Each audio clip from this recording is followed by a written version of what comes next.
కొంచెం మంచినీళ్ళు తాగి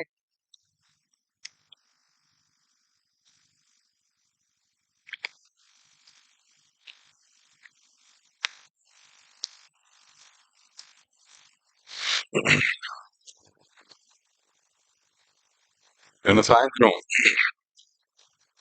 విజయవాడలో మా అపార్ట్మెంట్ లో క్రిస్మస్ చేసాం. ఒక 10 మంది, 10 క్రైస్తవ కుటుంబాలు ఉన్నాయి. మొత్తం 80 ఫ్యామిలీస్.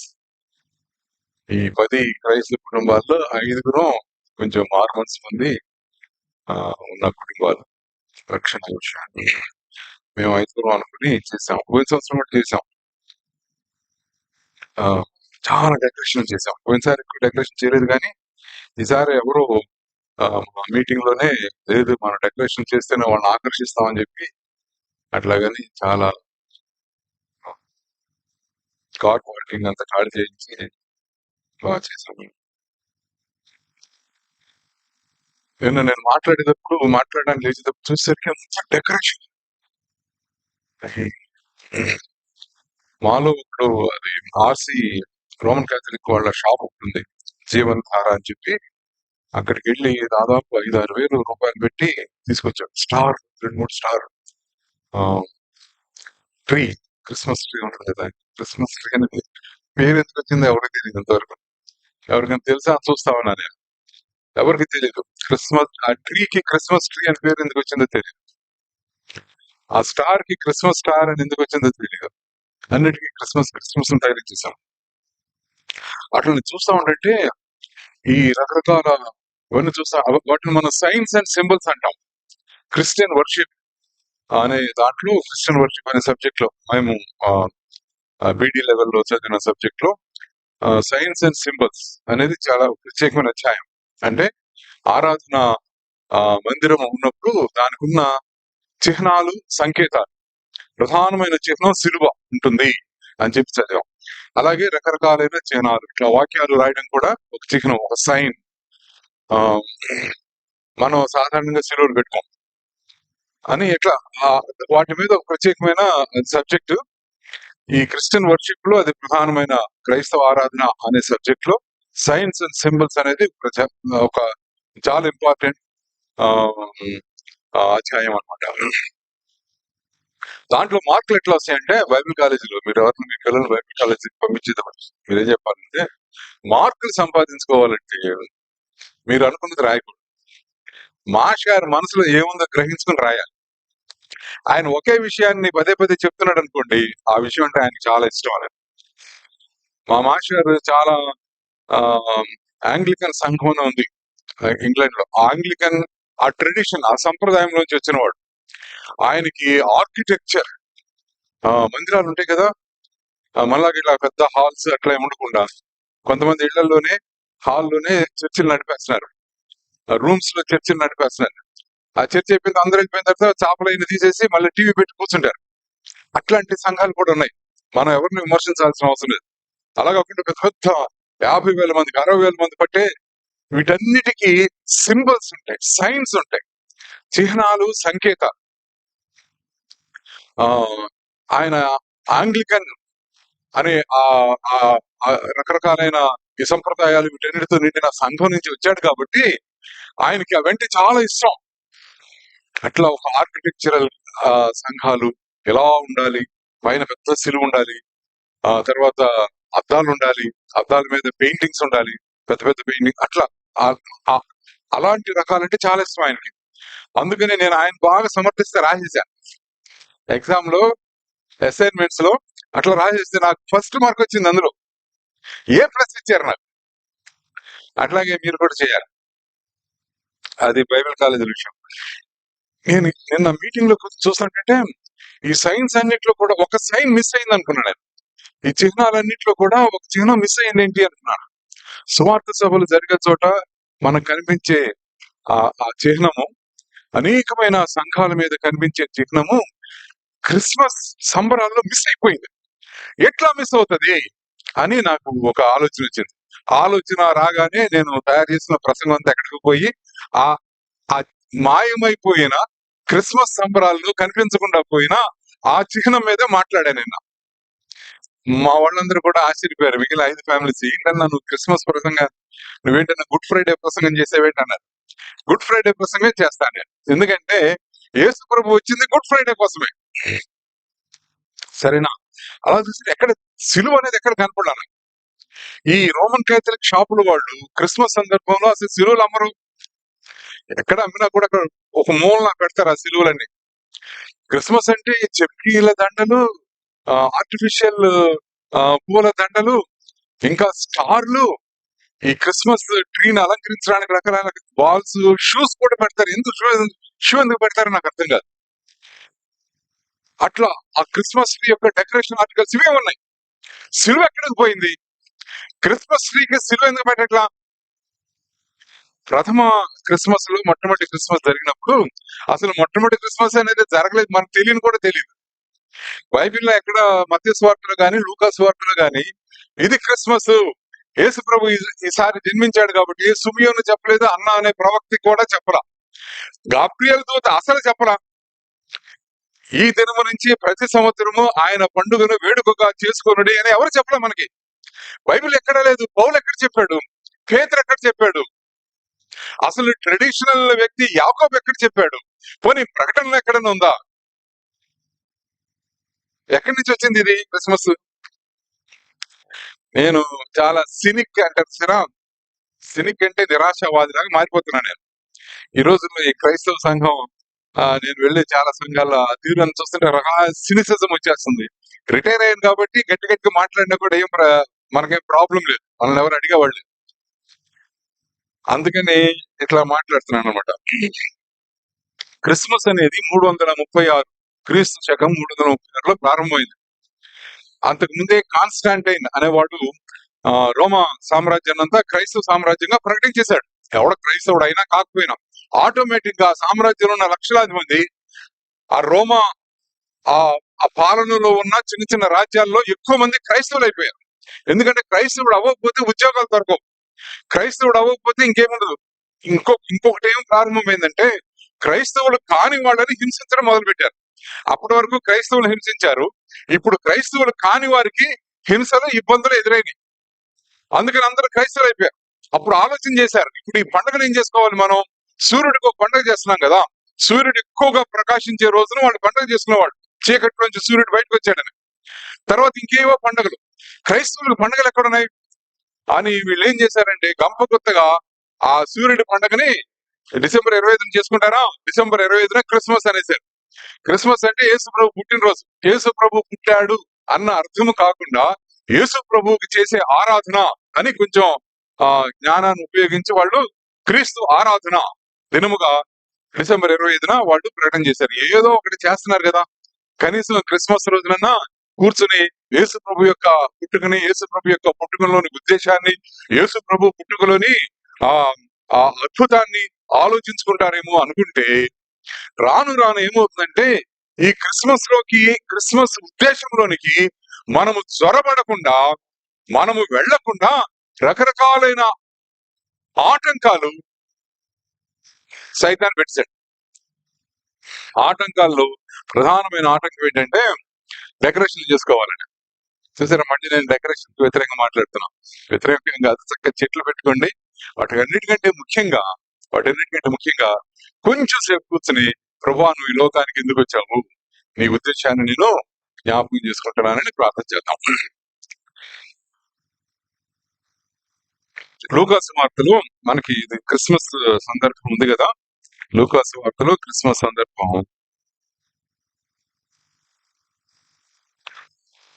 జస్ట్ రీడింగ్ 1 నుంచి 7 వరకు మనం చూద్దాం. అందులో 7వ వచనం ఏముందంటే, మరియమ్మ తన తొలుచూలు కుమారుని కని పొత్తిగుడ్డలతో చుట్టి సత్రములో వారికి స్థలము లేనందున ఆయనను పశువుల తొట్టిలో పరుండబెట్టెను. అసలు ఈవిడ నిండు చూలాలుగా ఉండగా ఈ ప్రయాణం ఏంటో అర్థం కాదు.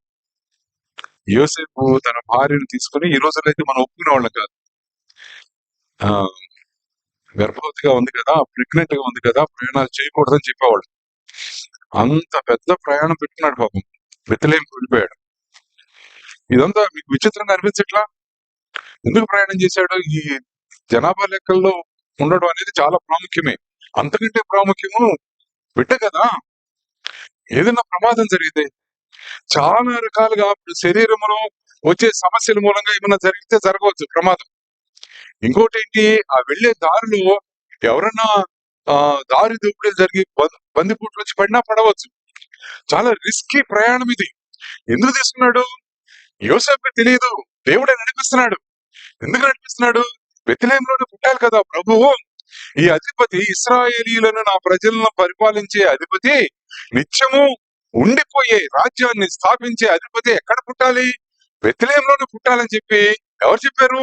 మీకా చెప్పాడు చాలా కాలం క్రితం, దాదాపు 700 సంవత్సరాల క్రితం చెప్పాడు. ఆ ప్రవచనం నెరవేరాలి కదా. అందుకని ఈ కఠినమైన, ఈ రిస్కీ ట్రావెల్, ఈ జర్నీ యోసేపు తనకు తెలియకుండానే తీసుకున్నాడు. సరే, క్యారల్స్ వస్తా ఉన్నాయి. మేము ఇదివరకు క్యారల్స్ వెళ్ళేవాడు హైదరాబాద్ లోనే పనిచేసేటప్పుడు. డిసెంబర్ 1 నుంచి ప్రారంభం చేసి డిసెంబర్ 24 వరకు వెళ్ళేవాడు ప్రతి రాత్రి. ఎవరో మంచి వాళ్ళు ఎవరో కారు ఇచ్చేవాళ్ళు. ఆ కారులో 2-3 కార్లు, అందరు మెంబర్స్, ఎఫ్ఎంబీబీ మెంబర్స్ ఎంతమంది ఉంటారు, ఎంతమంది మెంబర్స్ దగ్గరికి రోజుకి 10-15 మంది. 10 గంటలకు ప్రారంభం చేస్తే 4 గంటలకు మూసేది. పగలంతా మళ్ళీ ఆఫీస్ వరకు పని ఉండేది, రెస్ట్ ఉండేది కాదు. మళ్ళీ సాయంత్రం అవగానే మళ్ళీ ప్రయాణం. ఇంట్లో పనులు చాలా ఉక్కిరి బిక్కిరైపోతా ఉండేది. అట్లా కాకుండా ఇంకా వేరే విధంగా చేయడానికి వీల్లేదు. అక్కడున్న మెంబర్స్ గానీ, ఎఫ్ఎంబీబీ నాయకులు వాళ్ళు అనేవాళ్ళు, అది లేదు వెళ్ళాలి కదా క్యారల్స్ అనేవాడు. 25 వచ్చేసరికి జీవోత్సవాల్లాగా మారిపోయేవాడు. నేను నాతో కలిసి వచ్చేవాడు. ఏముంది ఎంజాయ్ చేయడానికి, ఏం వండుకుని ఏం తింటాం, అట్లా నిస్త్రాణంగా పడిపోయాడు. కొన్ని సందర్భాల్లో క్రిస్మస్ రోజున చర్చికి వెళ్ళింది కూడా లేదు. అంత నీరసం, అంత కష్టం. ఈ ట్రెడిషనల్ చర్చెస్ లో పాస్టర్స్ కూడా మీరు రేపు చూడండి, క్రిస్మస్ రోజున ఎలా ఉంటారు, నిద్రపోతా ఉంటారు కూర్చుని. ఎందుకు? ప్రోగ్రామ్స్ రకరకాలైన క్రిస్మస్ లో వచ్చేసినాయి. క్రొత్త క్రిస్మస్ లో వచ్చినాయరా. సెమీ క్రిస్మస్, నా బ్రదర్ చెప్పారు కదా, సెమీ క్రిస్మస్ అంటే అర్థం లేదు. ఏంటి సెమీ క్రిస్మస్? సెమీ ఫైనల్ అంటే అర్థం ఉంది. ఈ గేమ్స్ క్రికెట్ వాడేటప్పుడు సెమీ ఫైనల్. సెమీ క్రిస్మస్ ఏంటి? ఈ మధ్య సెమీ అయిన క్రిస్మస్ అనేది చాలా బాధపడిపోయి ప్రీ క్రిస్మస్ అని పెట్టారు. ప్రీ క్రిస్మస్ కి ముందు ఇంకో క్రిస్మస్ అంట. తర్వాత స్త్రీల క్రిస్మస్, పిల్లల క్రిస్మస్, యూత్ క్రిస్మస్, మళ్ళా సంఘంలో క్రిస్మస్, రకరకాల క్రిస్మస్ ఈవ్ అని 24వ తారీఖు సాయంత్రం పెడతారు. ఏంటిదంతా? ఇదంతా చేసి దైవ సేవకుడిని పిలువబడుతున్న సంఘంలో మాస్టర్ గారు అసలు రోజు వచ్చేసరికి అలా ఉండిపోతారు, నీరసించిపోతా ఉన్నారు. క్రిస్మస్ ఆనందాన్ని దొంగిలించబడతాం. నిజమైన యేసుక్రీస్తు నిజంగా ఈ లోకానికి వచ్చాడన్న ఆనందం రొటీన్ అయిపోయింది. ఇదంతా కూడా మనకి క్రిస్మస్ ప్రతి సంవత్సరం నవంబర్ డిసెంబర్ వస్తే క్రిస్మస్ వస్తుంది, న్యూ ఇయర్ వస్తుంది. రొటీన్ అయిపోయింది. రొటీన్ అవడం కంటే చాలా నిరాశాజనకమైన విషయం కూడా లేదు. జీవితంలో ఏదైనా సరే రొటీన్ అవ్వకుండా చూసుకోవాలి. ముఖ్యంగా దేవునికి సంబంధించిన విషయాలు, ఆత్మ సంబంధమైన విషయాలు రొటీన్ అయిపోతే చాలా కష్టము.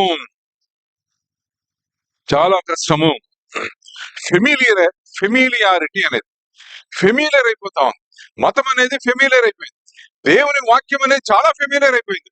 ఎప్పుడు బైబిల్ తీసినా అవే అక్షరాలు కనబడుతున్నాయి, అవే విషయాలు తెలుస్తున్నాయి, అదే చదివేసి కూర్చుంటున్నాం మనం. ఈ ఫెమిలియర్ అంటే ఇంకా బాగా తెలుసుకున్నామని. అది ఆ ఫెమిలియారిటీ పెరుగుతున్న కొద్దీ ఏమవుతుందంటే, రోజు బిర్యానీ తిన్నాం అనుకోండి, రోజు బిర్యానీ తింటే ఏమవుతుంది, కొంతకాలానికి వెక్సం వచ్చేస్తుంది. వాళ్ళు బిర్యానీ వద్దు, సొరకాయ పులుసు చేయండి. అట్లాగే అవుతుంది మనకి ఆత్మ సంబంధమైన విషయాల్లో కూడా, ఆత్మ సంబంధమైన అనుభవాల్లో కూడా యేసు ప్రభు చాలా ఫెమిలియర్ అయిపోయాడు మనకి. ఎందుకు? ప్రభువా మరి వచ్చేయి, ప్రభువా ఇచ్చేయి, ప్రభువా ఈ రోజు నా దగ్గర ఉండు, ప్రభువా ఈ రోజు నాతో రా, ప్రభువా ఆ పని చేయి, ఈ పని చేయి అని మనం ఎందుకు చెప్పగలుగుతున్నాం? చాలా ఫెమిలియర్ అయిపోయింది కదా. చాలా సార్లు ఈ ఫెమిలియారిటీ అనేది, ఒక ఆయన ఏమన్నాడంటే, ఫెమిలియారిటీ బ్రీడ్స్ కంటెంప్ట్ అన్నాడు. ఈ ఫెమిలియారిటీ అనేది అంతా తెలుసు నాకు చాలా అనేదంటే కంటెంప్ట్ ని సృష్టి. కంటెంప్ట్ అంటే ఏంటంటే ఒకలాంటి ద్వేషభావం వచ్చేస్తుంది. ఏదైతే ఆత్మ సంబంధమైనది నీ జీవితంలో నిత్య నూతనంగా తాజాగా ఉండని పరిస్థితి వచ్చినప్పుడు క్రైస్తవ్యానికి పతనం ఆ రోజు ప్రారంభమవుతుంది. క్రిస్మస్ అనుభవం అనేది ఫెమిలియర్ అయిపోయి అసలు ఆనందం ఎక్కడ పోయింది. క్రిస్మస్ అనుభవం అనేది చాలా ఫెమిలియర్ అయిపోయి అసలు ఈ ఫెమిలియర్ అవడానికి కారణం ఏంటంటే కార్యక్రమాలే, రకరకాలైన కార్యక్రమాలు, రకరకాలైన ఆ విషయాలు. మనకి క్రిస్మస్ ఆనందాన్ని ఎందుకు మనం కోల్పోతున్నాం, ఏ విషయాలు మనకి క్రిస్మస్ ని లేకుండా చేస్తున్నాయి అనేవి కొద్ది విషయాలు మనం ధ్యానం చేసుకుని ముగించుకుందాం. కోర్ ఇష్యూస్ ఉన్నాయి క్రిస్మస్ విషయంలో. అసలు క్రిస్టమస్ అనాలంట. క్రిస్టమస్ అంటే క్రైస్ట్ మాస్, యేసు క్రీస్తు జరిగే ఆరాధన క్రిస్మస్ అంటే అర్థం. ఈ క్రిస్టమస్ అనేది అనే దాంట్లో ఆనందం పోవటానికి ప్రధానంగా 3 కీలకమైన విషయాలు ఉన్నాయి. 3 కీలకమైన కోర్ ఇష్యూస్. అవేంటంటే, మొట్టమొదటిది క్రిస్మస్ లో ఉన్న అద్భుతాన్ని మనం మర్చిపోయాం. అద్భుతాన్ని ఏదన్నా మనకి న్యూస్ పేపర్ లో చదివి ఏదైనా అద్భుతం జరిగిందనో లేకపోతే ఎట్లాంటిది జరిగితే మనం ఆశ్చర్యపోయి చూస్తా ఉంటాం, చదువుతాం, 10 మందికి చెప్తాం ఇట్లా జరిగిందంట ఇలా జరిగిందంట, అది ఎంత అద్భుతం కదా, అది ఇదేం చెప్పుకుంటాం. మనం క్రిస్మస్ గురించి అలా చెప్పుకోవడం మానేసాం, ఎందుకంటే రొటీన్ అయిపోయింది కదా. ఈ అద్భుతాన్ని ఆస్వాదించడం మానేసాం మనం. ఏంటి అద్భుతం? అసలు క్రిస్మస్ అనే సందర్భమే మీరు చదవండి బైబిల్లో. మత్తయి సువార్తలను లూకా సువార్తలు ఉంది సందర్భం. ఇంకా ముందుకు వెళ్తే ప్రవక్తలందరూ కూడా ప్రవచించారు కదా. మోషే అన్నాడు నా వంటి ప్రవక్త అన్నాడు, అదొక పేరు. అదొక ఈ పేర్లతో నిండిపోయిన దేవుడు తానే ఏమనంటే స్త్రీ సంతానం అన్నాడు క్రిస్మస్ గురించి మాట్లాడతాం. ఇక యెషయా ఏమన్నాడు ఇమ్మానుయేలు అని పేరు పెడతారన్నాడు. ఇంకా అసలు యెషయా దగ్గరికి వెళ్తే ఎన్ని పేర్లు ఉన్నాయి కదా. ఈ క్రిస్మస్ సందర్భంలో అనేకమైన పేర్లు వస్తాయి మనకి. గబ్రియల్ అనేవాడి పేరు మనకి ఎట్లా తెలుస్తుంది క్రిస్మస్ లేకపోతే? గబ్రియల్ అనే దేవదూత, మిఖాయేల్ అనేవాడు ఉన్నాడు, కానీ గబ్రియల్ ఎక్కడి నుంచి వచ్చాడు? రఫాయేల్ అనేవాడు. ఈ ప్రధాన దూతల పేర్లు మనకి ఎక్కడ తెలుస్తున్నాయి? క్రిస్మస్ సందర్భంలోనే గబ్రియల్ తెలిసాడు మనకి. ఇంకొక దూత కూడా వచ్చాడు, రకరకాలైన దూతలు వచ్చారు. దూతలు వచ్చి ఈ భూమి మీద సంచారం చేస్తా ఉన్నారు. ఒకడేమో గొల్లల దగ్గరికి వెళ్ళాడు, ఇంకొకడేమో ఇంకో చోటుకి వెళ్ళాడు, యోసేపుతో మాట్లాడడానికి వెళ్ళాడు, ఇంకోటి జ్ఞానులకి రాత్రి యందు కలలో స్వప్నంలో మాట్లాడడానికి వెళ్ళాడు. ఈ గబ్రియల్ అనేవాడు చాలా ప్రాముఖ్యంగా దేవుని దగ్గర ప్రాముఖ్యమైన దేవదూతల్లో ప్రధాన దూతల్లో ఒకడైన గబ్రియల్ అనేవాడు అత్యంత ప్రాముఖ్యమైన వ్యక్తి దగ్గరకు వచ్చాడు. మరియం దగ్గరకు వచ్చాడు, జకర్యా దగ్గర కూడా వెళ్ళాడు. పేర్లు తెలుస్తా ఉన్నాయి, జకర్యా, ఎలిజబెత్, మరియమ్మ, యోసేపు, ఈ సుమయోన్ అనేవాడు, అన్న అనే ఒక ప్రవచనం చెప్పే ఒక స్త్రీ. ఈ పేర్లన్నీ కూడా జ్ఞానుడు, హేరోదు, పేర్లన్నీ క్రిస్మస్ అంటేనే పేర్లతో నిండిపోయిన అనేకమైన పేర్లని మనకు ముందుకు తెచ్చిన ఒక పండుగ. ఇందులో ప్రధానమైన పేరు ఏంటంటే, ఆ పేరు ఎవరిచ్చారు? యెషయా ఇచ్చారు. యెషయా ఏమన్నాడంటే ఏలయనగా అనే మాటకి మళ్ళీ మనం ముందుకెళ్ళాలి, అర్థం తెలుసుకోవాలి. ఏలయనగా అంటే ఆ వేదన పొందిన దేశం మీద మబ్బు నిలవలేదంటాడు. అదొక ప్రవచనం, మహాప్రవచనం అండి. అది మహాప్రవచనం. 5వ అధ్యాయంలో 8వ అధ్యాయంలో ఈ లోకంలో చీకటి, ఈ లోకంలో ఉన్న భయంకరత్వం, ఈ లోకంలో ఉన్న ఈ భీకరం, ఇవన్నీ కూడా చెప్పుకుంటూ వస్తాడు. యుద్ధాల గురించి, అణిచివేత గురించి, దోపిడీ గురించి, చీకటి గురించి, అంధకారం గురించి ఇవన్నీ చెప్పుకుంటూ వచ్చి తర్వాత అధ్యాయంలోకి వచ్చేసరికి అంటాడు ఆయనను వేదన పొందిన దేశం మీద మబ్బు నిలవలేదు అంటాడు 9వ అధ్యాయంలో. ఎందుకు నిలవలేదు? మళ్ళీ అదంతా చెప్పుకుంటూ వస్తాడు. యుద్ధం పోయింది, చీకటి పోయింది, వెలిపోయింది అని చెప్పుకొచ్చి అంటాడు ఏలయనగా మనకు శిశువు పుట్టెను అంటాడు. ఏలయనగా మీరు ఇంటికి వెళ్తారు, బాగా చదవంటారా. ఏలయనగా మనకు శిశువు పుట్టెను, యేసుక్రీస్తులోని మానవత్వము, మనకు కుమారుడు అనుగ్రహింపబడెను, యేసుక్రీస్తులోని దైవత్వం అని చెప్పి ఆయనకి పేర్లు పెడతాడు. ఆ పేర్లలో ప్రధానమైన పేరు ఏంటంటే, మొట్టమొదటి పేరు యెషయా ప్రవచనానికి తట్టిన పేరు ఏంటంటే, ఆయన ఆశ్చర్యకరుడు. He's wonderful. యేసు క్రిస్మస్ లో ఉన్న ప్రధాన లక్షణం, ప్రధానమైన అంశము ఏంటంటే, కోర్ ఇష్యూ ఏంటంటే, క్రిస్మస్ లో మన దేవుడు ఆశ్చర్యకరుడు. ఆశ్చర్యకరుడు అంటే కంటే ఇంగ్లీష్ లో ఇంకా బాగుంటుంది, వండర్ఫుల్. ఆయన పేరే వండర్ఫుల్. ఆయన పేరే వండర్ఫుల్ కాబట్టి, ఆయన పేరే ఒక అద్భుతం కాబట్టి, ఆ అద్భుతం జరిగిన ఆ రోజు జరిగినవన్నీ కూడా అద్భుతాలే. ఎక్కడ మిస్ అయ్యాం మనం ఈ అద్భుతం అనే అంశాన్ని? క్రిస్మస్ ఒక అద్భుతం లాగా, when did it cease to be a wonder in our life? మన జీవితాల్లో ఇదొక అద్భుతంగా ఎప్పుడు ఆగిపోయింది? అసలు ఎప్పుడు లేదు అద్భుతంగా క్రైస్తవ లోకానికి. దాన్ని ఒక సంప్రదాయంగా, ఒక సంస్కృతిలో ఒక భాగంగా ప్రవేశపెట్టారు. ప్రతి సంవత్సరం వేడుక జరుపుకుంటా ఉన్నాం. ఈ అద్భుతం ఎక్కడ మిస్ అయ్యింది? అద్భుతము ఎక్కడ మిస్ అయ్యింది? ఎక్కడ మిస్ అయ్యింది? ఏంటి ఇందులో అద్భుతాలు ఏంటి? అద్భుతాలు ఏంటంటే చాలా అద్భుతాలు ఉన్నాయి. ట్రాఫిక్ ఓపెన్ అయ్యింది, ఇదొక అద్భుతం కాదా? 400 సంవత్సరాలు మౌనంగా ఉన్న పరలోకం క్రిస్మస్ రోజున ఓపెన్ అయిపోయింది ట్రాఫిక్. అంతకుముందు యాకోబు ఉన్నప్పుడు అంట, యాకోబు ఎక్కడికి వెళ్ళినా కూడా దేవదూతలు ఎదురవుతా ఉండేవాడు అంటే. ఎంత ధన్యుడు చూడండి అసలు. యాకోబు గురించి ఆలోచిస్తుంటే ఇంకో ప్రసంగం చేయాలనిపిస్తుంది నాకు. ఎక్కడికి వెళ్ళినా బేతేల్లో పడుకుంటే దేవదూతలు, వాళ్ళు మళ్ళీ 2 కొంతమంది ఎక్కుతున్నారు, కొంతమంది దిగుతున్నారు. మళ్ళీ ఇంకెక్కడికి వెళ్తుంటే 2 సేనలు, దేవదూతల సేనలు అండి వాళ్ళు. మహనయ్యం అని పేరు పెట్టాడు అక్కడ. 2 సేనలు అన్నాడు. దేవదూతలు వస్తా ఉన్నారు, పోతా ఉన్నారు. దావీదుతో దేవుడు మాట్లాడుతా ఉన్నాడు. నాతాను అనేవాడు వచ్చి దేవుని యొక్క మాటలు చెప్తా ఉన్నాడు. నాతాను రాకపోతే దేవుడే మాట్లాడుతున్నాడు. సొలొమోనుతో స్వప్నమందు ప్రత్యక్షమై, దేవుడు ప్రత్యక్షమయ్యే దేవుడు.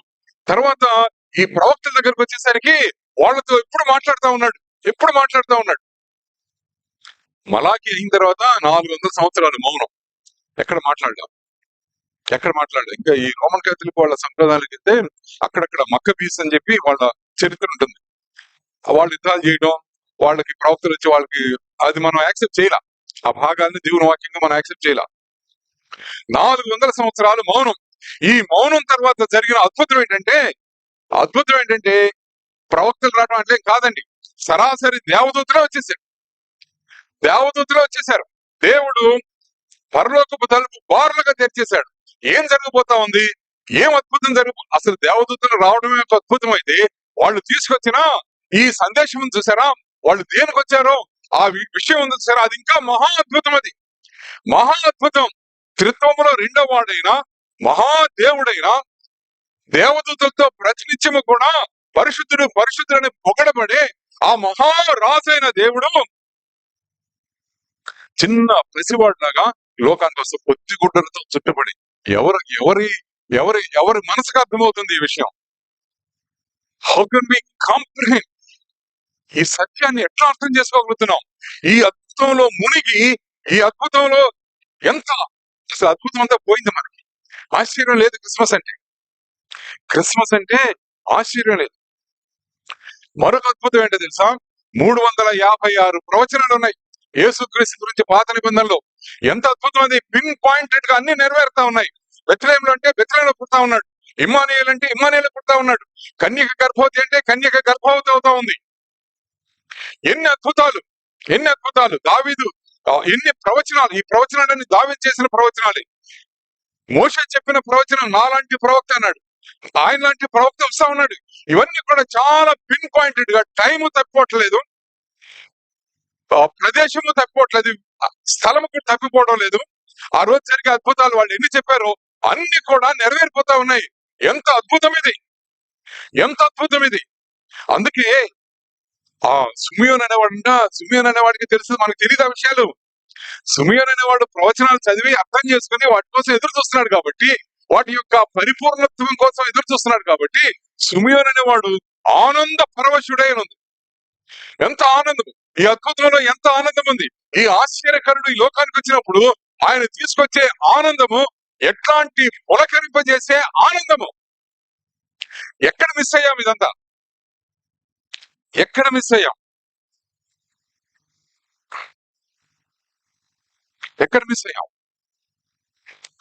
ఈ ప్రవచనాల నెరవేర్పు అంతా జరిగిపోతా ఉంటే ఎవరికి తెలిసింది? ఆ రోజుల్లో సిమియోనుకి తెలిసింది. మరి ఆమెకు కొంచెం అర్థమై ఉంటుంది, 1% అర్థమైంది. మిగిలిన వాళ్ళకి ఎవరికి అర్థం కాల. దేవదూత వచ్చి చెప్పాడు, నేడు రక్షకుడు మీ కొరకు పుట్టి ఉన్నాడు. ఆయనే ప్రభు అయిన క్రీస్తు యేసు. చెప్పాడు కదా. ఈ అద్భుతాన్ని మన మిస్ అయ్యాం. ఇంకొక అద్భుతం జరిగిపోతా ఉంది. ఆ అద్భుతం ఏంటి? యూదా మతం అంటేనే బలుల మతం కదా. బలులే తుమ్మితే బలి, దగ్గితే బలి, జ్వరం వస్తే బలి. డబ్బు లేని వాడేమో పావురాల కోసం వెళ్తాడు, అడవిలోకి వెళ్ళి ఎక్కడో పావురం దొరికితే పట్టుకొస్తాడు, పట్టుకొచ్చి బలిస్తాడు. డబ్బున్నవాడు బాగా కూపిన దూడలు తీసుకొచ్చి బలులే బలులు. ఈ యాజకుల యొక్క ప్రధానమైన కార్యక్రమం ఏంటంటే బలు అర్పించడం.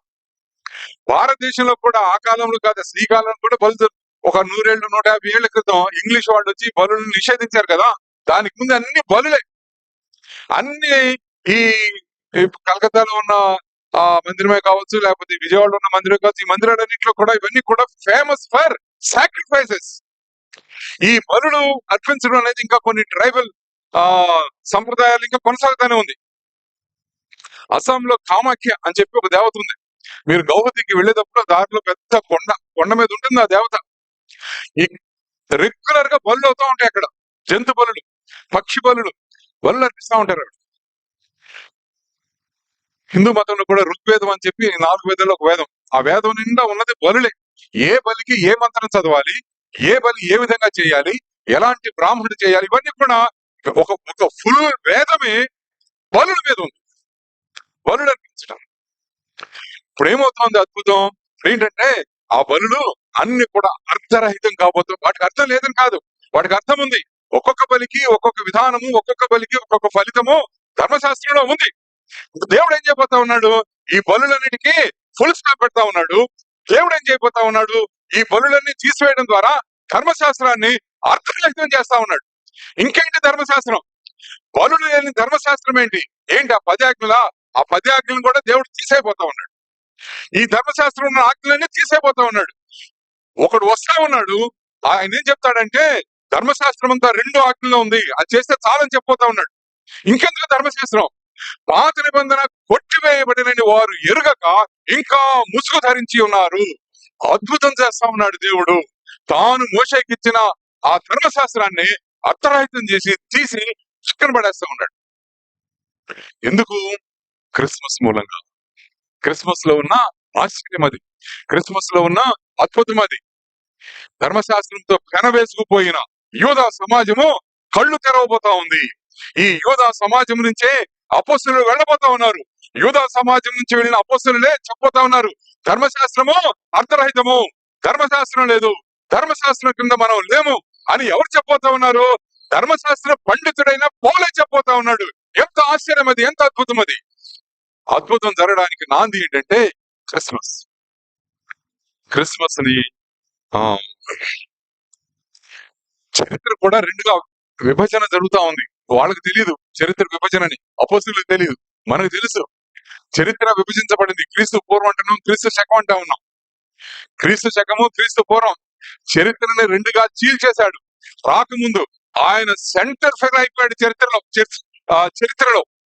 చరిత్రలో నిలిచిపోయాడా. ఆయన వెనకాల వచ్చిన ఈ తరాలన్నీ కూడా ఆదాం వరకు వాళ్ళందరికీ కూడా క్రిస్మస్ యొక్క వెలుగు ప్రసరణ జరుగుతా ఉంది. ఆయన తర్వాత రాబోయే మనలాంటి ప్రజలందరూ కూడా అదే వెలుగు ప్రసరిస్తా ఉంది. ఆ వెనకాల తరాలకు వెళ్లే ఆ క్రిస్మస్ కాంతి వాళ్ళందరినీ కూడా రక్షణకి, మారు మనసుకి అర్హులు చేస్తా ఉంది. యేసు ప్రభు రాకపోతే, క్రిస్మస్ లేకపోతే పాత తరాలు వాళ్ళకు కూడా విమోచన లేదు, విడుదల లేదు. ఎవరో ఒకళ్ళిద్దరు వెళ్ళిపోయారు ప్రాణంతో. వాళ్ళందరి కొరకు, ఈ లోకంలో పుట్టిన వారందరి కొరకు ఒక మహా బలి చేయడానికి క్రిస్మస్ వచ్చింది. ఎంత అద్భుతం, ఎంత ఆశ్చర్యం. ఈ ఆశ్చర్యాన్ని మిస్ అయితే మనకి క్రిస్మస్ లేదు. రెండో విషయం మనం మాటికి మర్చిపోయేది ఏంటంటే, క్రిస్మస్ యొక్క ఉద్దేశం. దీని గురించి ఎంత చెప్పాలండి. క్రిస్మస్ యొక్క ఉద్దేశం, అసలు ఆ ఉద్దేశం నెరవేరకుండా, ఆ ఉద్దేశం ఎప్పుడు ఉండిపోతుంది. మనం చచ్చిపోయేంత వరకు క్రిస్మస్ యొక్క ఉద్దేశము పరిపూర్ణం కాకుండానే, సంపూర్ణం కాకుండానే ఉండిపోద్ది. అయినా మనం క్రిస్మస్ చేసుకుంటానే ఉన్నాం. యుద్ధంలో జయించకుండానే మనం గెలిచామని చెప్పి సంబరాలు చేసుకుంటా ఉన్నాం. ఊరికే జ్ఞాపకం చేసుకున్న ప్రభా, ఈరోజు వ్యక్తిగతంగా నా జీవితంలోకి వచ్చే, వ్యక్తిగతంగా నా కోసం వచ్చే ఆశ్చర్యకరులను స్తుతించుకుని అసలు ఇదివరకు ఏం చేసేవాళ్ళం మనం? క్రిస్మస్ అంటే బిర్యానీ చేసుకునేవాళ్ళం. ఇప్పుడు రోజు బిర్యానీ తింటున్నాం. గంపల్లో తీసుకొచ్చి రోడ్డు మీద బండి తీసుకెళ్తా బిర్యానీ అని నడుస్తూ ఉన్నారు. ఆ రోజు కూడా రాబోతూ ఉంది. ఇంకేంటి సంబరాలు చేసుకునేది మనం? ఇంకేం చేసుకుంటాం? అన్ని దొరుకుతానే ఉన్నాయి రోడ్ల మీద. ఈ క్రిస్మస్ సంబరాన్ని అందుకని వీళ్ళు ఏం చేస్తున్నారంటే గొప్పవాళ్ళు ఇంకా ఏదన్నా నూతనంగా వండుకోవాలి, ఏదన్నా నూతనంగా ఎంజాయ్ చేయాలి అని చెప్పి రకరకాలు ఆలోచిస్తా ఉన్నారు. మీరు కూడా ఆలోచించండి, సమాజానికి మేలు చేసిన వాళ్ళు అవుతారు. బిర్యానీలు, కోడి మాంసాలు, వేట మాంసాలు ఇవన్నీ కూడా పోయినాయి. వాటి మీద ఎవరికి ఆసక్తి లేదు. ఎందుకంటే ఎప్పుడు బతుకోకలు అవే తింటున్నాం కదా, ఎక్కడికి వెళ్ళినా అదే. క్రిస్మస్ అంటే చేసుకునే ఈ ప్రత్యేకత ఏంటి? ఇవాళ ఏంటి ప్రత్యేకత? బిర్యానీ చేస్తారు. ఇది మా మమ్మీ బిర్యానీ చేసిందని చెప్పినాడు. ఇప్పుడు చెప్పుకోవడానికి లేదు.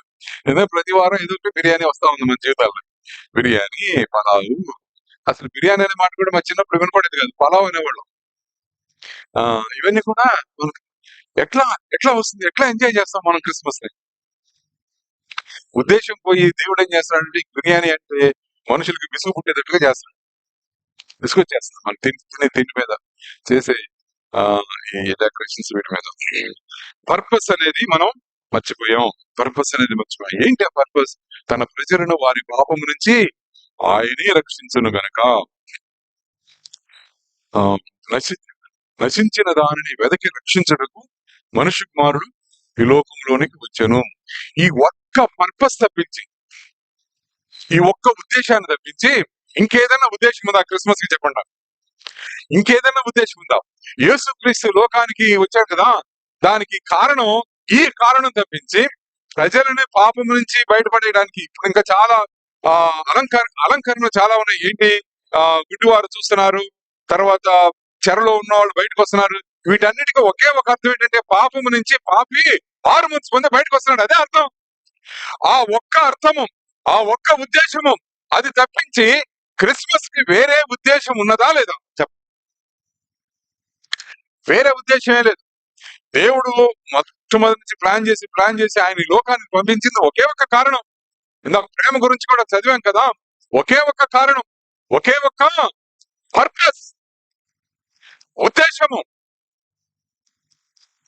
కాగా దేవుడు లోకమును ఎంతో ప్రేమించిన కాగా ఆయన తన అద్వితీయ కుమారునిగా పుట్టిన యేసుక్రీస్తునందు విశ్వాసముంచు ప్రతివాడును నశింపక నిత్య జీవం పొందినట్లు ఆయనగా దేవుడు యేసుక్రీస్తును ఈ లోకమునకు అనుగ్రహించను. ఇదొక్కటే కదా ఉద్దేశం.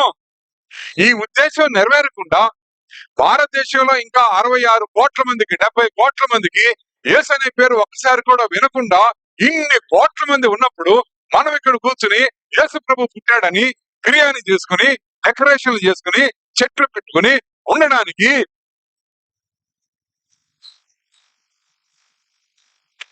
డెకరేషన్లు చేసుకున్నాం. కానీ కొంచెం ఆలోచించి చేద్దాం. చాలా సంతోషం అవుతుంది. లోపల రాగానే డెకరేషన్స్ లేవు, పర్లేదు అనుకున్నాం. పోటీ పడతా ఉన్నాయి సంఘాలు డెకరేషన్లకి. స్టార్లు పెట్టుకోవాలి.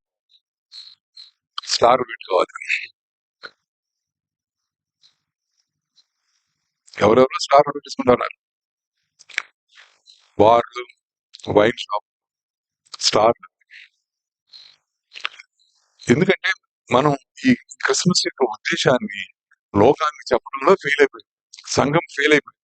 వాళ్ళు ఏమనుకున్నారంటే దీపావళికి మేము డెకరేషన్ చేసుకుంటాం కదా, అలాగే క్రైస్తవులు కూడా డెకరేషన్ చేసుకుంటున్నారు అని అనుకుంటున్నారు. డెకరేషన్ చేసుకుందాం, దాంతో పాటు కనీసం ఒక ఫ్యామిలీకి, కనీసం ఒక పేదవాడికి, ఒక పేద కుటుంబానికి, 2 కుటుంబాలకి ఇంటికి పెంచిన ఆయన క్రిస్మస్ ఉద్దేశం ఇద్దరని చెప్దాం. క్రిస్మస్ ఉద్దేశం నెరవేరకుండా క్రిస్మస్ ని సంబరంగా జరుపుకోవడం ఎంతవరకు అది సమంజసమో మనం ఆలోచించాలి. అందుకనే సైతాన్ ఏం చేస్తున్నాడంటే ఈ క్రిస్మస్ ఉద్దేశాన్ని మనం మర్చిపోయేట్టు చేయడానికి ఇవన్నీ కంచెలాగా కట్టేస్తా ఉన్నాడు. ఈ కంచెలే స్టార్ పెట్టుకుంటా, స్టార్ అనే ఒక్కదానికి కొంచెం దాన్ని సైన్ ఆఫ్ క్రిస్మస్ అని చెప్పొచ్చు. కానీ మిగిలిన అలంకరణలన్నీ కూడా ఎట్లా అర్థం లేదు, అర్థరహితం. చెట్టు పెట్టుకుంటారు. నేను ఇట్లా చెప్తుంటే ఒక ఆయన గొప్ప ఏంటిది గూగుల్ తల్లి, మహాతల్లి, ఆ గూగుల్ తల్లిని ఓపెన్ చేసి చూపించాడు. ఇదిగో చెట్టు గురించి ఇక్కడ ఉందని. ఎవడో చెట్టు పెట్టుకున్నాడంట క్రిస్మస్ రోజున, అందుకని మనందరం చెట్టు పెట్టుకోవాలంట. ఆ చెట్టు పెట్టినోడు ఎవడో బిషప్, ఎవడో గొప్ప భక్తులంట. అందుకని అసలు అది కాదు, యేసు ప్రభు పుట్టినప్పుడు చెట్టు పాత్ర ఏంటి? అది కదా కావాల్సింది. యేసు ప్రభు పుట్టినప్పుడు స్టార్ పాత్ర ఏంటి అంటే తెలిసిందే. స్టార్ పాత్ర కూడా ఆత్మలు రక్షించే పాత్ర అది పోషించింది. ఆ స్టార్, ఆ నక్షత్రం జ్ఞానులను నడిపించింది దేవుని దగ్గరికి. అది ఒక్కడే ఉద్దేశం. డెకరేషన్ యొక్క పాత్ర ఏంటి? ఈ మధ్య కాదు, చాలా కాలం నుంచి ఇంకో క్యారెక్టర్ వచ్చింది, చాలా ఫన్నీ క్యారెక్టర్. ఈ క్యాండిల్సే గాని, కేకులే గాని, చెట్లే గాని, ఈ రకరకాలైన ఇవన్నీ ఎందుకది? ఇదంతా ఏంటి? ఎక్కడి నుంచి వచ్చింది? ఇదంతా ఎందుకు వచ్చిందంటే మనం క్రిస్మస్ ఉద్దేశాన్ని ఒక్క క్షణం మర్చిపోవడానికి ఇవన్నీ పెట్టేసాం.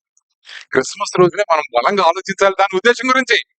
యేసు ప్రభు ఈ లోకానికి వచ్చాడన్న సంగతి, ఆయన ఏ ఉద్దేశాన్ని, ఏ కారణాన్ని నెరవేర్చడానికి ఈ లోకానికి వచ్చాడన్న సంగతిని బలంగా ఆలోచించడానికి, ఎక్కువ కాన్సన్ట్రేటెడ్ గా ఆలోచించడానికి క్రిస్మస్ అనేది ప్రధానమైన ఒక దినం. ఆ రోజునే మనం దాన్ని మర్చిపోవడానికి ఈ మన వ్యతిరేక శక్తులు వీటన్నిటిని సృష్టిస్తా ఉన్నాయి. ఈ సృష్టిలో ఒక మహా సృష్టి ఏంటంటే, ఎర్ర క్యాప్ పెట్టుకుని వస్తాడు కదా, అబ్బాయి పేరేంటి? తెల్లటి గడ్డం వేసుకుని హో హో అంటాడు. ఎవరైనా ఎవరి శాంటా క్లాస్? నికోలస్ అని ఎవడో ఉండేవాడట. ఎవడో మహారాజు అంటే బిషప్ గా కూడా పనిచేశాడు. అందరికి దాన ధర్మాలు చేస్తా ఉన్నాడు. ఎట్లా వచ్చేసాడు? అసలు చూడండి, క్రైస్తవ సమాజం ఎంత బుద్ధిహీనంగా ఉంది. ఇంగ్లాండ్ లో ఉన్న క్రైస్తవ సమాజం ఒక అబద్ధాన్ని సృష్టించి సైతానిస్తే, ఆ అబద్ధాన్ని తీసుకుని ఆ అబద్ధానికి అనువుగా ఈ శాంటా క్లాస్ అనేవాడిని నిర్మాణం చేసుకుంది. ఈ శాంటా క్లాస్ అనేవాడిని నిర్మాణం చేసుకుని వాడికి చట్టబద్ధత కల్పించడానికి ఏం చేసిందంటే, నికోలస్ అనే ఒక భక్తుడి పేరు తీసుకొచ్చింది.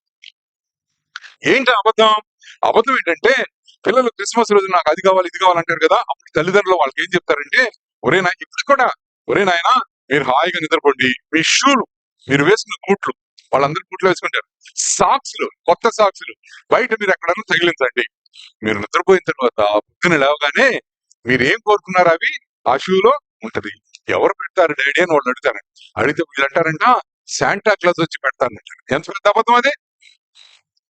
ఎంత పెద్ద అబద్ధం! క్రిస్మస్ రోజున వచ్చి ఈ శాంటా క్లాస్ అనేవాడే అబద్ధం. ఆ అబద్ధాన్ని పిల్లల మీదకు నూరిపోయడం. పిల్లలు పొద్దున్న లెగుస్తారా, కళ్ళు నులుముకుని అంత చలిలో కూడా బయట పరిగెత్తుకుంటూ వెళ్తారు. వీళ్ళు ఖాళీగా పెట్టిన సాక్షులు బరువుగా ఉంటాయి, వీళ్ళు పెట్టిన షూలు బరువుగా ఉంటాయి. వాళ్ళ పిల్లలు బయట తీసి, నేను ఫలానది కోరుకున్నాను, శాంటా క్లాస్ నాకు ఇచ్చాడు. ఆ రోజు పిల్లలందరూ కోరుకున్నారు, శాంటా క్లాస్ నీకు ఇచ్చాడు, శాంటా క్లాస్ నీకే వచ్చాడు అని చెప్పుకుంటారు వాళ్ళు. ఎంత అబద్ధం అది! చిన్నతనంలోనే పిల్లలకి అబద్ధాలు నేర్పిస్తా ఉన్నారు. దానికి వాళ్ళు వాడుకునే ఒక వస్తువు, ఒక విధానం ఏంటంటే ఈ శాంటా క్లాస్ అనేవాడు. వీడు వచ్చేసాడా, సొరబడేశాడు. వీళ్ళగా చాలా మంది సొరబడ్డారు. రోజులు పోయే కొద్దీ ఈ శాంటా క్లాస్ మీద నా వ్యతిరేకత ఇంకా షార్పెన్ అవుతుంది, ఇంకా పదులెక్కుతూ చూస్తా ఉండండి. వచ్చే సంవత్సరం ఇంకా బాగా విమర్శిస్తా. ఎందుకంటే ఇతను ఏం చేసి క్రిస్మస్ ఆనందాన్ని దొంగిలిస్తున్నాడు, క్రిస్మస్ ఒక అలవాటుగా చేసేస్తున్నాడు. క్రిస్మస్ ఎందుకు మరి? సంవత్సరం అంతా ఎందుకు ఉండడు? అట్లా దాన ధర్మాలు చేసేవాడు అంత మంచివాడు సంవత్సరం అంతా ఉండొచ్చు కదా, ఉండడు. క్రిస్మస్ రోజు టైంలోనే వస్తాడు. నేను చదివిన Bible college, union Bible seminary, అది కొండ మీద ఉంటుంది. పైకెట్టడానికి తార్ రోడ్డు ఒకటి ఉంటుంది. కొండ అంటే మహా పెద్ద కొండ కాదు, ఒక దిబ్బ అనుకోండి పైకెళ్తుంది. దాని కింద రమ్య నగరి అని చెప్పి ఒక అపార్ట్మెంట్స్, చాలా పెద్ద అపార్ట్మెంట్, దాదాపు 100 కంటే ఎక్కువ అపార్ట్మెంట్స్ ఉంటాయి. 20 అట్లా ఉంటాయి, చాలా పెద్ద. మేము లోపలికి రావాలి, రమ్య నగర్ మధ్యలో నుంచి మాకు దారి, అందులో నుంచే రావాలి. కారు అయినా మోటార్ సైకిల్ అయినా నడుచుకుంటైనా అందులోంచి రావాలి. అటు ఇటు రమ్య నగర్. ఎక్కువ మంది, 80% మంది బ్రాహ్మణులు ఉన్నారు అపార్ట్మెంట్స్ లో. బ్రాహ్మణులు వాళ్ళు పొద్దున్నే దాదాపు ఒక 10-15 మంది వచ్చేస్తారు పైన కొండ మీదకి వచ్చేసి, ఫుట్బాల్ గ్రౌండ్స్ కూర్చొని వాళ్ళు గాయత్రి మంత్రం, ఆ మంత్రం, ఈ మంత్రం చదువుకుని సూర్య నమస్కారాలు చేసుకుని వెళ్తారు అక్కడి నుంచి. మేము మా మాస్టర్ గారిని అడిగాం, ఏంటి చేస్తున్నారంటే, చేసుకునేవాడి, మనం ఫ్రెండ్లీగా ఉన్నారు కదా, చాలా ఫ్రెండ్లీగా ఉండేవాడు. ఒకరోజు ఈ ఫ్రెండ్లీగా ఉన్న వాళ్ళకి మనం సువార్త చెప్పొచ్చు కదా అనుకున్నాం. మేము క్రిస్మస్ రోజు సువార్త చెబుదాం, నేను చెప్పాను కదా క్రిస్మస్ ఉద్దేశం, అందుకని సువార్త చెబుదాం అనుకుని మేము నిర్ధారణ చేసుకుని ఒక 10 మాకు ఎంటీ మినిస్ట్రీ టుడే గ్రూప్స్ అని ఉండేవి. మినిస్ట్రీ టుడే గ్రూప్స్ అంటే ఒక 15-20 మంది స్టూడెంట్స్ ని ఒక లెక్చరర్ కి అంటగట్టేసేవాడు. ఆ లెక్చరర్ వీళ్ళు బాగోగులన్నీ చూసుకుంటాడు అనమాట. స్టూడెంట్స్ యొక్క బాగోగులు చూసుకుంటాడు. వాళ్ళ ఇంట్లోనే ప్రతి వారానికి ఒకసారి, ఉదయం ఒకసారి, సాయంత్రం ఒకసారి, 2 సార్లు వాళ్ళ ఇంట్లో కూర్చొని, ఆ లెక్చరర్ ఇంట్లో కూర్చొని మా కష్ట నష్టాలు చెప్పుకోవడం, దేవుని ఎంటీ గ్రూప్ అంటే ఒక ఫ్యామిలీ లాగా ఉండేది. మా ఎంటీ గ్రూప్ వాళ్ళం వెళ్ళి చెబుదాం అనుకున్నాం. చెప్దాం మాస్టర్ మీరు వస్తారంటే నాకు ఆ రోజు వేరే పని ఉంది. ఒక రోజు నిర్ధారించుకున్నాం, వెళ్దామని ప్రార్థన చేసాం. ఏంటంటే మేము కిందకి వెళ్ళి ఒక్కొక్క ఇంటికి వెళ్ళి చిన్న హిందీలో చిన్న పాట పాడి వాళ్ళకి ఒక సువార్త, లోకా సువార్త, మత్తయి సువార్త ఇది ఒకటి ఇచ్చి వాళ్ళకి హ్యాపీ క్రిస్మస్ అని చెప్పి చాక్లెట్లు వాళ్ళకి వెళ్ళి తీసుకుంటే చాక్లెట్లు కూడా ఇచ్చి వచ్చేయాలి. అది మా ఉద్దేశం. అలా అనుకున్నామా, ఇంకా బయలుదేరిపోతుంటే దానికి ప్రాక్టీస్ ఆ సాంగ్స్ అని పాడుతుంటే గబాన్ ఒకడున్నాడు, మనకి క్రిస్మస్ తాత లేకపోతే ఎట్లా అన్నాడు. క్రిస్మస్ కి ఆకర్షణ క్రిస్మస్ తాతే కదా, ఈ శాంటా క్లాస్ అనేవాడు కదా. అంటే నేను వద్దని చెప్పాను. మాకు ఆ రోజుల్లో ఉండేది ఆ వ్యతిరేకత. చిచ్చి వద్దులే, ఎందుకు మళ్ళీ అందరూ గుంపుకొడతారంటే లేదు లేదు ఉండాల్సిందే అన్న, అదేనా ఇదేనా. సరే చూసుకుంటారా. కొంచెం ఎత్తుగా లావుకున్న కుర్రాడికి వాడు ఎక్కడికి వెళ్ళాడో ఎక్కడ సంపాదించాడో తెలియదు కానీ ఉదయం చెప్తే మధ్యాహ్నానికల్లా డ్రెస్ తెచ్చేసాడు. చాలా కొత్త డ్రెస్ అన్నమాట. ఈ మంకీ క్యాప్, ఆ క్యాప్ వేలాడుతున్న ఒక వైట్ కుచ్చు డ్రెస్, ఆ డ్రెస్ లో ఈ అంచులన్నీ మళ్ళీ వైట్, ఆ ప్యాంట్ కూడా రెడ్, ప్యాంట్ అంచులు కూడా వైట్, షూ వేసుకున్నాడు, పెద్ద పెద్ద జేబులు, పాకెట్స్ నిండా చాక్లెట్లు పెట్టేసుకున్నారు. వాడు ముందు ఇట్లా హ్యాపీ క్రిస్మస్ దూత పాడు అని వాడు అట్లా గంతులేసుకుని వెళ్తుంటే వాడు వెనకాల మేమందరం వెళ్తా ఉన్నాం. ఓ 10-15 మంది ఆడవాళ్ళు మగవాళ్ళు అందరం 10 గంటలకు ప్రారంభం చేసాం. కొండ దిగి వెళ్ళామా, మేము పాడే పాటలకి ఈ రమ్య నగర్ లో టక్ టక్ టక్ టక్ అని లైట్లు వెలుగుతా ఉన్నాయి. లైట్లు లేని అపార్ట్మెంట్స్, కిటికీలు తెరుస్తా ఉన్నారు. చూస్తానంటే వీడే కనపడతారు కదా, ఎవరు కనపడతారు, బాగా లైట్లు నైట్ లైట్స్ పెడతారు వాళ్ళు, తగదాడిపోతా ఉంటది ఆ ప్రాంతం అంతా. సరే పిల్లలు బయటకు వస్తే పిల్లలకి కూడా చాక్లెట్లు ఇచ్చాడు, హ్యాపీ క్రిస్మస్ షేక్ హ్యాండ్ ఇచ్చాడు. ఒక 5 నిమిషాలు అయిన తర్వాత ఆడవాళ్ళు బయటకు వచ్చారు. ఈ వాళ్ళు ముసుగులు వేసుకుంటారు కదా, ముసుగులు వచ్చి బ్రాహ్మణ స్త్రీలు, వాళ్ళు మామూలుగా గుడికి వెళ్ళేటప్పుడు తప్పించి ఎప్పుడు చూడం ఎప్పుడన్నా వెళ్తే ఈ పళ్ళాలు పట్టుకుని గుడికి వెళ్ళేటప్పుడే చూస్తాం. ఇంట్లోంచి బయటకు రారు. జనానా స్త్రీలు అంటారు సరే, ఆ టైప్ అన్నమాట. ఇంట్లోనే ఉంటారు ఖైదీల్లాగా. పండగలకి పబ్బాలకి బయటకు వస్తారు, ఏదైనా పెళ్లిళ్ళు జరిగితే బయటకు వస్తారు. అలాంటి వాళ్ళు బయటకు వస్తా ఉన్నారు. బయటకు వస్తామంటే మేము ప్రార్థనకి జవాబు దొరికిందిరా అనుకున్నాం. మేము ఇట్లాంటి వాళ్ళు బయటకు వస్తారంటే మగవాళ్ళు కూడా వస్తారు, సువార్త చెప్పేద్దాం అందరూ ఒక్కొక్కటి పుస్తకాలు తీసి లోక స్వార్థ తీసి పట్టుకునండి. వాళ్ళు నేరుగా అలా వచ్చేసి నెమ్మదికి వచ్చి ఈడున్నాడు కదా శాంటా క్లాస్ వేషం వేస్తున్నాడు, ఆడి కాళ్ళకి నమస్కారం చేస్తున్నాడు. ఇలా వచ్చినా ఇలా నిద్రపోయాం, మేము అడిగిపోయాం. ఇదేం జరుగుతుంది, మేము అనుకున్నది ఒకటి వేరే. ఇక ఒకళ్ళు చేసేసరికి మిగిలిన వాళ్ళందరూ వచ్చేసి తల మీద వాళ్ళ ఈ పైట్లు ఇట్లా సర్దుకుంటా ఇట్లా ఉంది నమస్కారం చేస్తాం. ఈ ఎడం బయట వేస్తారు కదా, నాకు ఎక్కువ ఎడం బయట సర్దుకుంటా కాళ్ళకి నమస్కారం చేస్తాంటే వీడు కూడా ముందు ఆశ్చర్యపోయాడు. ఆశ్చర్యపోయిన తర్వాత వీడేం చేస్తున్నాడు, చీతరహు బేట అంటాడు. వాళ్ళ తల మీద చేతులు పెట్టి ఒరే అని పిలుస్తుంటే అనా వస్తుంటే వాళ్ళ కోసం నిలబడుతున్నాడు. మళ్ళీ నిలబడి నమస్కారం పెట్టగానే భగవంతుమే ఆశీస్ కరేగా అంటాడు. భగవంతుమే ఆశీస్ కరేగా, చీతరహు బేట. ముసలోళ్ళు వచ్చి పెడుతున్నా కూడా వీడు బేటా బేటీ అని అంటాడు. చీతరహు బేట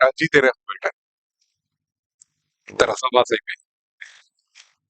ఏదో తిరిగాం, 2-3 ఏళ్ళు తిరిగి వచ్చేసాం. పైకి వచ్చేసి ఒరే అంత చెడగొట్టావు కదరా అంటే, ఇలా ఏం చేశాను అన్నాడు కోపం. ఇదేంటారా నమస్కారం కదంటే, అమ్మ చేయకూడదని చెప్పాలి కదా, కొంచెం వెనకొచ్చి నడుకోవాలి కదరా. వాడు అన్నాడు నమస్కారం పెడుతుంటే బరువు ఉందని అన్నాడు. నమస్కారం పెడుతుంటే సో ఉందన్నాడు. ఎక్కడి నుంచి వచ్చాడు ఇతను? ఇప్పుడు మీరు పెట్టుకుంటున్న సింబల్స్ చూసారా, వీళ్ళందరూ బయట సమాజం ఏమనుకుంటున్నారంటే, మీరు బాగా లోతుకెళ్ళి అడగండి, బాగా కరుడు గిట్టిన హిందువులు అంటే వాళ్ళు అంటారు చెట్టును వాళ్ళు ఆరాధిస్తారు క్రిస్మస్ కాలంలో అంటారు. ఈ శాంటా క్లాస్ అనేవాడిని వాడు పరలోకం నుంచి వచ్చాడని చెప్తారు, వాళ్ళే కథలు చెప్తారు. ఇవన్నీ ఏం చేస్తున్నాయంటే క్రిస్మస్ ఉద్దేశాన్ని మరుగు చేసేస్తున్నాయి. అంత మరుగున పడిపోతుంది, ఉద్దేశం నెరవేరకుండా చేస్తున్నాం చూసారా. అందుకే మనకి నిజమైన క్రిస్మస్ ఉండదు. ఎవడైతే సువార్త చాటిస్తాడో, ఎవరైతే గాస్పిల్ మైండెడ్ పీపుల్ ఉంటారు కదా, గాస్పిల్ సువార్తను ప్రకటించాలని, అసలు దేవదూతులే ప్రకటిస్తుంటే మనకేంటి సమస్య? మహా సంతోషకరమైన సువర్తమానము ఇదో నేను మీకు ప్రకటిస్తున్నాను. ఆ మహా సంతోషకరమైన సువర్తమానం, వర్తమానం ఉందా, వార్త, అది సువార్త అయిందా, సంతోషకరమైన సువార్త అయిందా? మహా సంతోషకరమైన సువార్తని ఏ బీరువాలో దాచిపెట్టుకున్నాం, ఏ సంచిలో దాచిపెట్టేసుకున్నాం, ఎవడు దొంగిలిస్తాడని భయం. ఎప్పుడైతే ఈ సువార్త ప్రకటనలు మనం పాల్పంచుకున్నామో అప్పుడు నిజమైన క్రిస్మస్ ఆనందం. ఒకవేళ తెలియకపోవచ్చు, క్రిస్మస్ అంటే యేసు ప్రభువుని ఈ లోకంలోకి పుష్ చేసిన, తోసిన అనే మాట వాడుకుంటా. యేసు ప్రభు తనకు తానే తొందరపడి వచ్చాడు సరా. దానికి కారణం ఏంటంటే స్వార్థ ప్రజ్ఞ కదా, ఆ రావటమే క్రిస్మస్ కదా. పర్పస్ మనం మర్చిపోతే మనం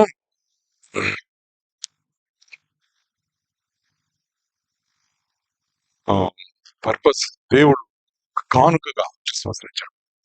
ఇట్స్ గిఫ్ట్. అందుకనే మొదట్లో క్రిస్మస్ పెట్టినప్పుడు ఏమో వాళ్ళ వాళ్ళ వాళ్ళ పండుగలు తీసేసి క్రిస్మస్ పెట్టారు. వాళ్ళ పండుగల్లో ఉన్న ముఖ్య ఉద్దేశం ఏంటంటే అందరూ కలిసి ఉండడం, గిఫ్ట్లు పంపించుకోవడం, ఒకరికొకళ్ళు ఆ గిఫ్ట్లు పంపించుకోవడం అనేది మిగిలిపోయింది. కానీ ఎందుకు గిఫ్ట్లు పంపిస్తున్నాం? వేరే కారణాలు ఉన్నాయి. ఈ లోకస్తులకు వేరే కారణాలు గిఫ్ట్లు ఎందుకు ఇస్తున్నారు? మనకేంటంటే కారణం, దేవుడే మహా కానుక మనకి ఇచ్చినప్పుడు మనం కానుకలు దాచుకునేలా. మనం ఎట్లా దాచుకుంటాం? క్రిస్మస్ అంటే కానుకలు పంపించుకునే, ప్రార్థన చేసుకునే, ఒకళ్ళొకళ్ళు కౌగులించుకుని ఆదరించుకునే, సంతోష పెట్టుకునే సమయం కదా. దేవుడు మనల్ని సంతోష పెట్టాలని, మనల్ని మన పాపం నుంచి, నరకం నుంచి, మరణం నుంచి తప్పించాలని ఈ క్రిస్మస్ సృష్టిస్తే మనకు కూడా అది చేయాలి కదా. ఈ క్రిస్మస్ ఆనందం అప్పుడే కదా.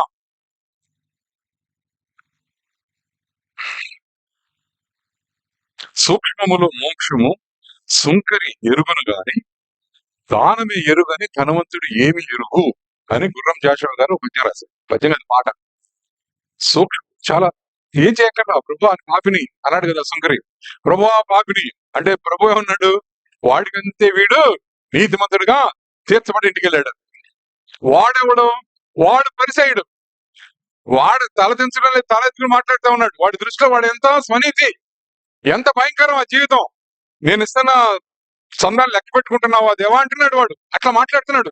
నీకు దశభాగిస్తున్నా, అది ఇస్తున్నా, చాలా ధర్మశాస్త్రాన్ని పాటిస్తున్నా, అందరిని ప్రేమిస్తున్నా, అది చేస్తున్నా, ఇది చేస్తున్నాడు ఓ చెప్తున్నాడా.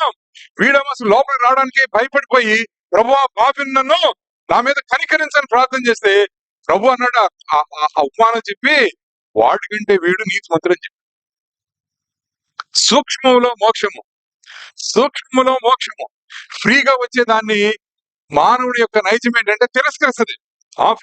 నేను ఐఎమ్ సెల్ఫ్ సఫిషియెంట్, నేను నిజాయితీ పరుణ్ణి, నేను నీతిమంతుడిని, నాకెందుకు ఇది అంటాడు. నేను ఏదైనా సంపాదించుకోవాలంటే కష్టపడి సంపాదించుకుంటా.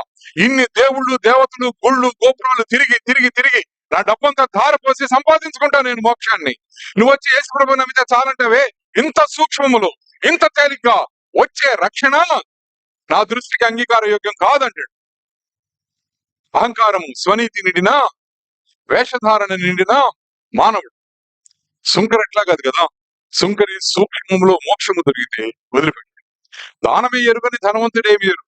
దానమే ఎరుగనంటే అర్థం ఏంటంటే, కవి అర్థం ఎట్లాగంటే, వాడు దాన ధర్మాలు చేయడం కాదు, వాడు దాన ధర్మాలు చేస్తా ఉన్నాడు. పరిచయుడు దాన ధర్మాలు చేస్తానే ఉన్నాడు. కానీ దానం అంటే ఏంటో తెలియదు.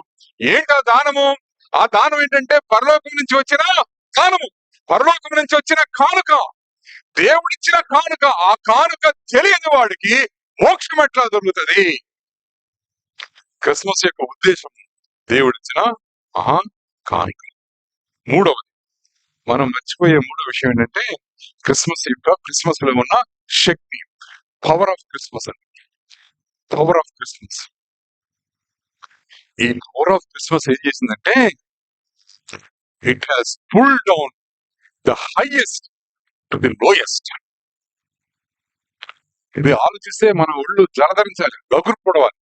ఎక్కడ ఉన్న ఆ మహా దేవుణ్ణి ఎక్కడికి లాక్కొచ్చింది క్రిస్మస్? అర్థమవుతుందండి? అర్థమవుతుందా? తండ్రి పరిశుద్ధాత్మతో ఏకమై ఒకే దేవునిగా, త్రిత్వమైన దేవుడిగా సదా భాసిల్లే అద్వితీయ కుమారుడైన ఈ యేసు క్రీస్తు ప్రభు దేవతలు నిత్యం దేవదూతలు ఎప్పుడు కూడా పాడుతూ ఉంటాడు. ఆయన కన్ను తిప్పితే దేవదూతలకే భయం కలుగును గాక అని చెప్పిన ఆ దేవుడు దేవదూతల సంఖ్యని నియమించే దేవుడు అంట. ఆ నక్షత్రాల సంఖ్య వాటికన్నీ పేర్లు పెడుతున్నాడు. ఈ సైంటిస్టులకు తెలియదు, ఆల్రెడీ పేర్లు ఉన్నాయి. వీళ్ళే కొత్త కొత్త పేర్లు పెడతా ఉన్నారు. దేవుడు ఆల్రెడీ నక్షత్రాలన్నిటికీ పేర్లు పెట్టేశాడు. ఎన్ని పేర్లు ఎన్ని పేర్లు ఎన్ని పేర్లు గుర్తుపెట్టుకోగలం మనం? 60 దాటిన తర్వాత ఆయన పేర్లు మర్చిపోతా ఉన్నారు. ప్రార్థన చేసేటప్పుడు పేర్లు గుర్తురాడు. మొన్న మా ఫ్యామిలీ గ్యాదరింగ్ లో మా అన్నయ్య కొడుకు పేరు గుర్తురాలా నాకు. అన్నయ్య కొడుకే, వాడి పేరు గుర్తురాలా. వాడి పేరు ఏదో కిరణ్ ఏదో ఉంటే వాడిని ఇంట్లో బూజీ అని పిలుస్తాం. ప్రసన్న కొడుకు. ప్రసన్న పిల్లలు పేరు గుర్తురాట్లు. ఎట్లా చేయాలి? అందరి పేర్లు చెప్పేసింది. వాడి పేరు చెప్పకపోతే వాడు రెండో రోజు ఫోన్ చేసి అడుగుతాడు, బాబా ఏమైందని. అప్పుడు నెమ్మదిగా పక్కన ఉన్న వాళ్ళు, అరే వాడి పేరు ఏంటరా అంటే పక్కన ఉన్న వాళ్ళు అందించారు, బూజీ ప్రభు బూజీ అని చెప్తారు. పేర్లు మర్చిపోతాం. ప్రభు అంట దేవతలన్నింటికి నక్షత్రాలన్నింటికి పేర్లు పెట్టి ఇంకా ఆ పేర్లతో పిలుస్తాడంట. ఆయన పేర్లతో పిలుస్తాడు నక్షత్ర. అంత దేవుడు, అంత శక్తివంత, అంత విస్తారమైన వాడు, అంత విస్తారమైన దేవుడు. పశువుల తొట్టుడు పొత్తి గుడ్డ, నేను అనుకోవడం పొత్తి గుడ్డలు కూడా మరియమే కాదు. అంత ప్రయాణాలు ఎన్ని గుడ్డలు తెచ్చుకుంటారు. పొత్తి గుడ్డలు అంటే ఏంటంటే, మా బాగా పుట్టినప్పుడు మా అమ్మాయి చేసినట్టే పాత కాటన్ శారీలు ఉంటే అవన్నీ తీసి శుభ్రంగా వాటిని ఉతికించి ఇస్త్రీ చేసి వాటిలన్నిటి పంపించింది చిన్న పిల్ల కోసం. పొత్తి గుడ్డలు అవి, వాటిని కట్ చేసి వాడుకుంటాం. పిల్ల కొంచెం పెద్ద అయ్యేసరికి అవి ఎక్కడ పోయినా మనకు తెలియదు. ఎక్కడి నుంచి తెచ్చుంటాడు యోసేపు? ఆ సత్రంలో ఉన్నారు కదా, వాళ్ళు వింటా ఉన్నారు కదా ఈ నొప్పులు పట్టిమంటే. వాళ్ళు ఏం చేశారంటే, పాపం పేద కుటుంబం లాగుంది, వాళ్ళకేమో మరి సత్రంలో రూమ్ ఇవ్వలేదు, ఎక్కడో బయట పశువుల పాకలో ఉన్నారు, అందుకని కొంచెం మన గుడ్డలు పంపిస్తాను. వాళ్ళు గుడ్డలు పంపించుంటారు. ఎవరో గుడ్డలు, ఎవరో ఏ తల్లి పంపించిందో, ఏ అక్క పంపించిందో, ఏ స్త్రీ పంపించిందో, ఏ దయామయురాలైన స్త్రీ పంపించిందో, ఆ గుడ్డలు చుట్టారు. ఆయన్ని చుట్టేసి కాళ్ళు చేతులు ఆడిస్తా ఉన్నాడు, కేర్మని ఏడుస్తా ఉన్నాడు. ఎక్కడ పడుకోబెడతారు? ఉయ్యాలేయండి, నేల మీద పడుకోబెట్టచ్చు. నేల మీద పడుకోబెడితే చలి కదా, భయంకరమైన చలిది. అందుకని తొట్టిలో పడుకోబెట్టారు. ఆ తొట్టి కూడా శుభ్రం చేయాలి. ఎవరైనా నక్షత్రాలు ఆగిపోయి చూసే మహాదేవుడు. ఏంటి విచిత్రం? క్రిస్మస్ యొక్క శక్తి, క్రిస్మస్ లో ఉన్న శక్తి ది హైయెస్ట్, అన్నిటి ఇంకా అంతకంటే ఉన్నతమైనది లేదు. అంత ఉన్నతమైన దాన్ని ఇంత నీచమైన ఒక స్థితిలోనికి, నీచం అంటే నేను రాంగ్ గా వాడుతున్నాను, అంత లోయలోనికి తీసుకొచ్చేసింది క్రిస్మస్. ఇది మర్చిపోతే మనకి క్రైస్తవ్యమే లేదు. మర్చిపోతే మన క్రైస్తవ్యమే లేదు. దేవుడు తానే దీనుడైపోయాడు. అందుకే దాని గురించి పదే చెప్తా ఉన్నారు అపొస్తలుడు. దేవునితో సమానంగా ఉండుట ఎంచకూడనే భాగ్యమని ఎంచుకోలేదు, వాటన్నిటిని వదిలేసి ఆయన మనలాగా వచ్చేసాడు ఈ లోకానికి. మనలాగా మన శరీరంతో మనం ఏ జబ్బు ఏ దగ్గు అలవాటు పడ్డామో ఆయన కూడా దగ్గుంటాడు, ఆయన కూడా ఆకలిస్తుంది, ఆయన కూడా దాహం ఇస్తుంది. ఎవరి యేసుక్రీస్తు ఎంత దిగజార్చేసామండి యేసుక్రీస్తుని ఒక పిలిచి పనులు చేయించుకునే ఒక మన దగ్గర ఉండే కుర్రాళ్ళలాగా, ఒక స్నేహితులాగా మార్చేసుకున్నామండి. యేసుక్రీస్తు సన్నిధిలోకి వెళ్తే భయం కలిగింది. ఎప్పుడు మాకు భయాన్ని ఎప్పుడో వదిలేసాం మనం. మనకు తండ్రి అయిన దేవుడు అంటే కొంచెం భయపడతాం మనం. పరిశుద్ధాత్మ దేవుడు సరే క్రీస్తు ప్రభుతో మాట్లాడేటప్పుడు భయంతో వణకుతో మాట్లాడుతూ ఉన్నామా? ఎందుకు మాట్లాడలేదంటే, క్రిస్మస్ చేసిన పని. క్రిస్మస్ ఏం చేసిందంటే, అంత సర్వశక్తివంతుడైన దేవుణ్ణి మనకి స్నేహితుడుగా, మనకు భర్తగా, మన సోదరుడుగా. అందుకే భక్తుడు చాలా సంతోషంగా పాడాడు, యెహోవా మా తండ్రి గాడా, యేసన్న మాకు అన్నగాడా అని చెప్పాడు. అంత క్లోజ్ కి తీసుకొచ్చింది ఎవరంటే క్రిస్మస్ లో ఉన్న దేవుణ్ణి దీనుడుగా చేసింది. మతము, జ్ఞానము, రాజ్యాధికారము వీటన్నిటికీ అతీతంగా ఈ దీనత్వము అనే దాన్ని మనం పోయిన సంవత్సరం దీనత్వం గురించి మాట్లాడు. దీనత్వం అనే దాన్ని మనకి క్రిస్మస్ పరిచయం చేసింది. ఆయన దీనుడుగా సాత్వికుడిగా వచ్చాడు. ఇది క్రిస్మస్ చేసిన ఒక అద్భుతం. క్రిస్మస్ లో జరిగిన ఒక పెను కార్యం ఇది. దేవుడే దేవుడే మృత్యుడయ్యాడని చెప్పి ఒక అతను రాశాడు, హిందూ పండితుడు. దేవుడే దాసుడైపోయాడు, దీన దాసుడైపోయాడు. ఈ దాసుడి గురించి మీకు తెలియాలంటే యెషయా గ్రంథం చదవండి. దాసుడిగా వచ్చేసాడు. ఎట్లా నువ్వు కొరడ ఎట్లా ఎత్తావు ఆయన ముందు, ఆయన పక్కలోకి బలం ఎట్లా పొడుస్తావు, చేతుల్లోకి చీలలు ఎట్లా దింపుతావు, సిలువును ఎట్లా మోయిస్తావు, అంత దూరం ఎట్లా మోయిస్తావు, అంత ఎండలు. దేవుడండి ఆయన. ఈ అద్భుతాన్ని చేసింది క్రిస్మస్. క్రిస్మస్ మూలంగా క్రిస్మస్ యొక్క ఆ విలువ, దీనత్వం, power of Christmas, power of Christmas. ఈ లోకంలో వాల్యూ సిస్టమ్ అంతా కూడా అప్సైడ్ డౌన్ అయిపోయింది. దానికి కారణం ఏంటంటే క్రిస్మస్ యొక్క శక్తి, క్రిస్మస్ లో ఉన్న శక్తి. ఇప్పుడు పైన లేదు కింద లేదు, అందరం బ్రదర్స్. రెస్పెక్టబిలిటీ అనేది లేదు. If you claim to your respectability, Kamalesan garu అన్నారు, if you claim to your respectability in this world, you have already lost him అన్నారు. You have already lost him. నీకు అందరు గౌరవించాలని, నీ ఘనత, నీ ప్రెస్టేజీ, నీ మంచి పేరు, నీ బ్యాక్గ్రౌండ్ అందరూ గుర్తించాలని నువ్వు అనుకున్న ఆ క్షణమే నువ్వు ఆయన కోల్పోయావు అన్నాడు. నువ్వు ఆయన కోల్పోయావు. ఎందుకంటే ఈయన ఒక శ్రమల మూర్తి. ఈయన తను తాను తగ్గించుకున్న మూర్తి. అంతగా తగ్గించుకున్న వాడిని ప్రతిరోజు ధ్యానం చేసే నువ్వు నేను గొప్పవాడిని అనుకున్నావు అనుకో, ఆయన ఎక్కడుంటాడు? ఆయన బయటకు తోసేసి నువ్వు అను ఆయన నా దేవుడు కాదు అని చెప్పి, అప్పుడు నేను చాలా గొప్పవాడిని. You claim to your respectability, you already last. తన రెస్పెక్టబిలిటీ అంతా కూడా వదిలేసుకుని, ఆయనే కావాలని స్వచ్ఛందంగా వదిలేసుకుని ఈ భూలోకానికి వచ్చి పేదవాళ్ళతో పేదవాళ్ళుగా, సుంకరులతో సుంకరులుగా, వేశ్యలతో మాట్లాడేవాడుగా, పరిశీలనని ఖండించేవాడుగా, లోకంలో ఉన్న ఈ మురికలంతా క్షాళనం చేయడానికి వచ్చిన వాడుగా. ఇది క్రిస్మస్ లో ఉన్న శక్తి, క్రిస్మస్ లో ఉన్న పవర్. క్రిస్మస్ మనకి ఏం నేర్పిస్తుంది? క్రిస్మస్ మనకి ఈ దీనత్వాన్ని నేర్పిస్తాం. క్రిస్మస్ లో ఉన్న శక్తిని మనం ఆస్వాదించకపోతే, ఆస్వాదించడం అంటే మనం దీనులుగా చేసుకోవడం. The wonder of Christmas, the purpose of Christmas. మూడవది the power of Christmas. Christmas ని ఆచరించే వాళ్ళందరూ కూడా ఈ దృక్పథం కలిగి ఉండాలి.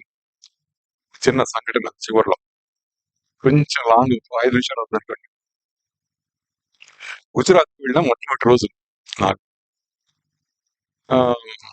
గుజరాతీ నాది. ఇప్పుడు నాకు కేంచో అంటే మజామా అంటే మాత్రం నేర్చుకున్నాను. కేంచో అంటే ఎలా ఉన్నావు అంటే, మజామా అంటే బాగున్నాను. ఆ 2 మాటలు నేర్చుకున్నాను. కొత్త 3-4 నెలలు అవుతుంది. ఆఫీసులో ఉండేవాడిని, అక్కడ ఫీల్డ్ ఆఫీస్ ఉంటే అందులో ఉండేవాడిని. శనివారం ఆదివారం బయటకు కలిసి వార్త మిషనరీతో కలిసి ఒక కొత్త సీనియర్ మిషనరీ ఆఫీస్కి వచ్చాడు. వచ్చి యూత్ మీటింగ్ పెడుతున్నాను ప్రశాంత్ అంటే, నన్ను పిలుస్తున్నాడే అనుకున్నా. నన్ను పిలవడానికి రాలే. యూత్ మీటింగ్ పెడుతున్నాను.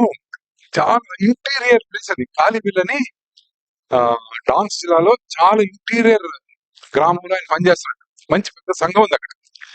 ఆ యూత్ మీటింగ్ కి అహ్మదాబాద్ నుంచి ఒక స్పీకర్ వస్తున్నాడు. ఆ స్పీకరు పొద్దున్నే, నేనున్న ఊరి పేరు వ్యారా, ఇక్కడ నుంచి ఆ కాలిబిల్ అనేది ఒక 40-50 కిలోమీటర్ల దూరం ఉంటుంది. ఆయనను రిసీవ్ చేసుకుని అక్కడికి తీసుకురావాలి అన్నాడు. నేను అన్న నీ పర్మిషన్ అడిగంటే, అక్కడ కోఆర్డినేటర్ ఆయన అడిగితే, వెళ్ళు పర్లేదు 3 రోజుల కింద వెళ్ళాను. వస్తానన్నా, ఎవరు అహ్మదాబాద్ నుంచి వచ్చాయనంటే, అన్నాడు ఆయన నీకు తెలిసే ఉండాలి, మీ ఆయన అన్నాడు. ఆయన ఎవరు బాగా ఆలోచించారు. గుజరాత్ లో మనకెవరు తెలుస్తారు, ఆంధ్రాలో అయితే తెలుస్తారు, కానీ ఎవరంటే ఆయన రవికాంత్ కాంత్ గారు అన్నాడు. అనగానే ఒక్కసారి నాకు చాలా ఉత్తేజం కలిగింది. ఎందుకంటే అవర్ లింక్ అనే మ్యాగజైన్ ఆయన పేరు చదువుతూ ఉండేవాడు. గుజరాత్ అంటే రవికాంత్ కాంత్ గారి పేరు ఉండాలి. తర్వాత ఇప్పుడు సిల్వర్ జూబ్లీకి వెళ్ళినప్పుడు మొత్తం గుజరాతీలు ఉన్న రూమ్ లో ఉన్నాను నేను. వాళ్ళని కలకల మాట్లాడితే నాకేం అర్థం కాదు, చూస్తూ ఉండేవాడు. మధ్య వాడు రవికాంత్ కాంత్ సాబ్ అనేవాడు. అప్పుడు విన్నా. తర్వాత యూలో ఉన్నప్పుడు చూశాను, ఆయన పేరు చాలా చోట్ల చూశాను. ఈ పెద్ద వాళ్ళందరినీ చూడాలని ఆ రోజుల్లో అన్న వాళ్ళు ఎప్పుడు కనపడతా ఉండేవాడు మాకు. జోసెఫ్ అన్న, డేవిడ్ అన్న, జూలియస్ గారు కొంచెం అరుదుగా కనపడేవాడు. విజయవాడ ఉండేవాళ్ళం కదా. దీనమతి గారు ఇప్పుడు ఆల్మోస్ట్ వారానికి 4-5 సార్లు కనపడేవాడు. తర్వాత దేవపాల్ గారు, వీళ్ళందరూ పెద్ద తలకాయలు ఆ రోజుల్లో. ఈ గుజరాత్ నుంచి వచ్చిన ఆయన ఎట్లా చూడాలని చెప్పి నాకు ఎవరి పేరు చూసినా చూడాలి అనుకునేవాడు. ఈ రవికాంత్ గారిని నేను రిసీవ్ చేసుకుని నేను ఫీల్డ్ తీసుకెళ్ళాలి బస్సులో అనేసరికి నాకు చాలా ఆశ్చర్యము, ఆనందము, ఒక అద్భుతమైన సందర్భం. బస్ స్టాండ్ కి పక్కనే మా ఆఫీస్. పక్కనంటే ఒక ఒక ఒక ఒక నిమిషం నడక. ఆ బస్ స్టాండ్ ఏమో పెద్ద షెడ్, బస్సులు వస్తా ఉంటే పోతా ఉంటాయి. పొద్దున్న వెళ్ళి 6 గంటలకు ఒక బస్సు వస్తుంది అహ్మదాబాద్ నుంచి. ఆ రోజుల్లో ఉత్తరాలు, ఫోన్లు చాలా కష్టం కదా. ఉత్తరం రాసిన 5-6 రోజులు పట్టేది. అన్న చెప్పాడు కదా, పొద్దున్న వస్తాడంటే పొద్దున్న వస్తాడు. 3 బస్సులు వస్తాయి అహ్మదాబాద్ నుంచి. ఇంకా ఇటు మహారాష్ట్రలోకి వెళ్లే బస్సులు 3 బస్సులు వస్తాయి. అవి నేనున్న ఊర్లోంచి వెళ్తాయి. వెళ్ళి షెడ్ లో కూర్చున్నా. 6 గంటల బస్సు వచ్చింది. ఎవరు దిగల. రవికాంత్ కాన్స్ నా మనసులో ఉన్న వ్యక్తి దిగల. దిగారా ఒక ఒక 20-30 మంది దిగారా, 20-30 మంది ఎక్కారా, బస్సు తురుమని వెళ్ళిపోయింది. మళ్ళీ ఎవరు అంత ఖాళీ అయిపోయింది. ఒక మూలన ఒక ఆయన చిన్న పెట్టేసి కూర్చున్నాడు. పొట్టిగా ఉన్నాడు, తలంత నెరిసిపోయి తెల్ల చొక్కా వేసుకుని టక్ చేసుకుని కూర్చున్నాడు. ఆయన ఒకసారి అట్లా చూసి మళ్ళీ రెండో బస్సు కోసం వెయిట్ చేస్తున్నాను. 7 గంటలకు ఒక బస్సు వస్తుంది. 7 గంటలకు వచ్చింది బస్సు. అందులో నుంచి కూడా రవికాంత్ గారు దిగల. ఆ బస్సు కూడా వెళ్ళిపోతే ఆఫీస్ పక్కనే కదా. 8 గంటలకి టిఫిన్ చేస్తాడు ఆవిడ వచ్చి. అక్కడికి వెళ్ళి కొంచెం టీ తాగి మళ్ళీ ఆయన వచ్చి మిస్ అయిపోతాడని చెప్పి కాబట్టి టీ తాగేసి మళ్ళీ పరిగెత్తుకుని వెళ్ళి కూర్చుని 3వ బస్సు వచ్చింది 8:30కి. ఆ బస్సులో కూడా ఆయన దిగల. సరే ఇంకా 3 బస్సులు రాలేదు. మధ్యాహ్నం వస్తాడేమో, వస్తే మరి ఆయన చూసుకుని వెళ్తాడు, లేకపోతే ఆఫీస్కి వస్తాడు. ఏదో రకరకాల ఆఫీస్కి మళ్ళీ 9 గంటలకు వెళ్ళాలి కదా. నేను ఊర్లో ఉండి కూడా ఆఫీస్కి రాలేదంటే అన్న కోపడతాడని చెప్పి ఏం చేద్దామా అని ఆలోచించుకుంటా ఉంటే ఆ మూల చిన్న పెట్టేసి కూర్చున్నాడు. సరే ఆయన నా దగ్గరికి వచ్చాడు. ఇలా నడుచుకుంటూ వచ్చాడు. వచ్చి గుజరాతీ లేదు అన్నాడు. కేమ్చో మజా చెప్పి ఆ 2 మాటలు తప్పించి ఏం రావు. చూసి నేను పెద్ద పండితుడిని అన్నట్టు, ఇంగ్లీష్ హిందీలో పండితుడిని అయినట్టుగా ఇంగ్లీష్ ఆర్ హిందీ అన్నా. అనేసరికి ఆయన అన్నాడు, ఇంగ్లీష్ అడిగాడు, ఇక్కడ చర్చ్ ఏదన్నా దగ్గరలో ఉందా అని అడిగాడు. Is there any church nearby అన్నాడు. అనేసరికి ఏంట్రా చాలా పాలిష్డ్ హిందీ ఇంగ్లీషు అని చూసి నేను ఆయన చూసి ఉంది, దేర్ ఇస్ చర్చ్ హియర్ అని చూపిస్తున్నా. 1 కిలోమీటర్ దూరంలో సిఎన్ఐ సంఘం ఉంది. చూపిస్తే అనుమానం వచ్చింది. అనుమానం వచ్చి వేరే ఆర్ యూ ఫ్రమ్ అంటే ఐఎమ్ కమింగ్ ఫ్రమ్ అహ్మదాబాద్ అన్నాడు. అప్పుడు కొంచెం నేను మళ్ళీ ఓణకు పుట్టింది గుండెల్లో. నువ్వు పెట్టి ఎందుకు సార్ ఎందుకు వచ్చారు, వాట్ బరోట్ చేస్తారంటే ఆయన అన్నాడు, here is a South Indian organization called Friends Missionary Prayer Band. They said the office is very near to bus stand. నీకేమైనా తెలుసా అన్నాడు. సౌత్ ఇండియా నుంచి వచ్చిన వాడు ఆఫీస్ ఉంది ఇక్కడ, ఫ్రెండ్స్ మిషనరీ ప్రేయర్ బ్యాండ్ తెలుసా అంటే ఇక నా గుండె కడుపులోకి వెళ్ళిపోయింది. సార్ రవికాంత్ గారు అంటే ఎస్ తెలుసా అని చెక్కండి. నా మనసులో ఉన్నది ఎవరంటే నాకంటే ఎత్తుగా, లావుగా, సూట్ వేసేసుకుని, వీలైతే టోపీ కూడా పెట్టుకుని, టై కట్టేసుకుని, ఇట్లాంటి ఆకారం నా మనసులో ఉంది. ఈ ఆకారం ఏంటి ఇట్లా ఉంది అనుకున్నా. దీనత్వం. ఈ దీనత్వం అనేది హృదయంలో ఉన్న దీనత్వం. ఇప్పుడు ఆయన అంత ఎత్తు అంత స్టాచ్యూర్ ఉన్నా కూడా చాలా గర్వంగా ఐఎమ్ రవికాంత్ అనొచ్చు. అట్లా ఆయన ఆయనకి నేను యూ అని చెప్పేసరికి ఎంత సంతోషమైందో, నేను ఎఫ్ఎఫ్బి అని చెప్పేసరికి ఎంత సంతోషం అయిపోయిందో. ఇలా షేక్ అండి చేసి ఎస్ బ్రదర్ అనుకుంటే ఆఫీస్కి తీసుకెళ్ళి అక్కడ టీ తాగించి మళ్ళీ వచ్చి మళ్ళీ ఫీల్డ్కి వెళ్ళిపోయాం. 3 గంటల ప్రయాణం, ఆయనతో కూర్చుని ప్రయాణం. వెళ్తే ఆయన అన్నాడు, ఎప్పుడన్నా అహ్మదాబాద్ వస్తే మా ఇంటికి రా అని చెప్పి వెళ్ళిపోయాడు. తర్వాత వారంలో ధరంపూర్ అనే ఫీల్డ్ వెళ్తే అక్కడ దీనత్వంలో ఉన్న పవర్ ఏంటో చెప్తా ఉన్నా, క్రిస్మస్ లో ఉన్న పవర్ ఏంటో చెప్తా ఉన్నా. అరుణ్ కంపాత్ అని ఒక గుజరాతీ మిషనరీ ఉన్నాడు. అతను అన్నాడు చాలా ప్రేమ. అతను అన్నాడు, క్రిస్మస్ అప్పుడు ఏం చేస్తావు నువ్వు, అహ్మదాబాద్ వెళ్ళిపోతావు, అహ్మదాబాద్ లో మా అక్క ఉంది, అక్కడ రమ్మని పిలిచింది, నేను మా ఆవిడ వెళ్తాను, నువ్వు కూడా రారాదా అన్నాడు. అంటే నాకు పని లేదు కదా, క్రిస్మస్ ఆ వీక్ అంతా మాకు సెలవు, వస్తానంటే 23వ తారీఖున వెళ్ళావా. 23వ తారీఖున ఆదివారం వచ్చిందో మరి ఏమొచ్చిందో తెలియదు కానీ పక్కనే పెద్ద సిఎన్ఐ సంఘం, పెద్ద చర్చ్, అక్కడికి వెళ్ళి కూర్చున్నాం. వెనకాల కూర్చున్నాం. పాస్ గారితో పనండి వెళ్దామంటే తమ్మతో కలిసి వెళ్ళాను ఊరు చూద్దామని. ఇది ఎప్పుడు 1986. వెళ్ళి కూర్చుంటే వాళ్ళు ఏం చేస్తున్నారంటే ఈ పుల్పిట్ ఉంటుంది కదా, పుల్పిట్ అంటే ఈ వేదిక, వేదిక ముందు కుర్చీలన్నీ తీసేసి మధ్యలో ఒక టేప్ రికార్డర్ పెట్టుకుని ఆడపిల్లలు మగపిల్లలు చుట్టూ డాన్స్ వేస్తా ఉన్నారు. గర్భా డాన్స్ అంటాం.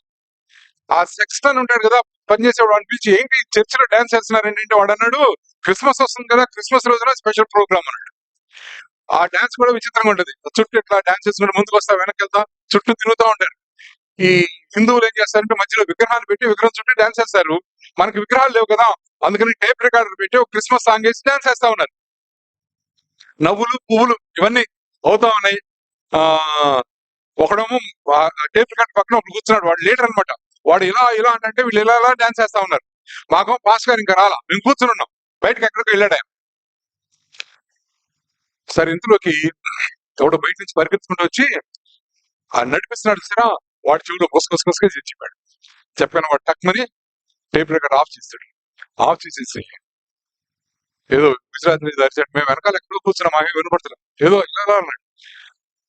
ఒక 30 సెకండ్లు ఆ 30-40 మంది గ్రూప్ ఉన్న యూత్ మాయమైంది.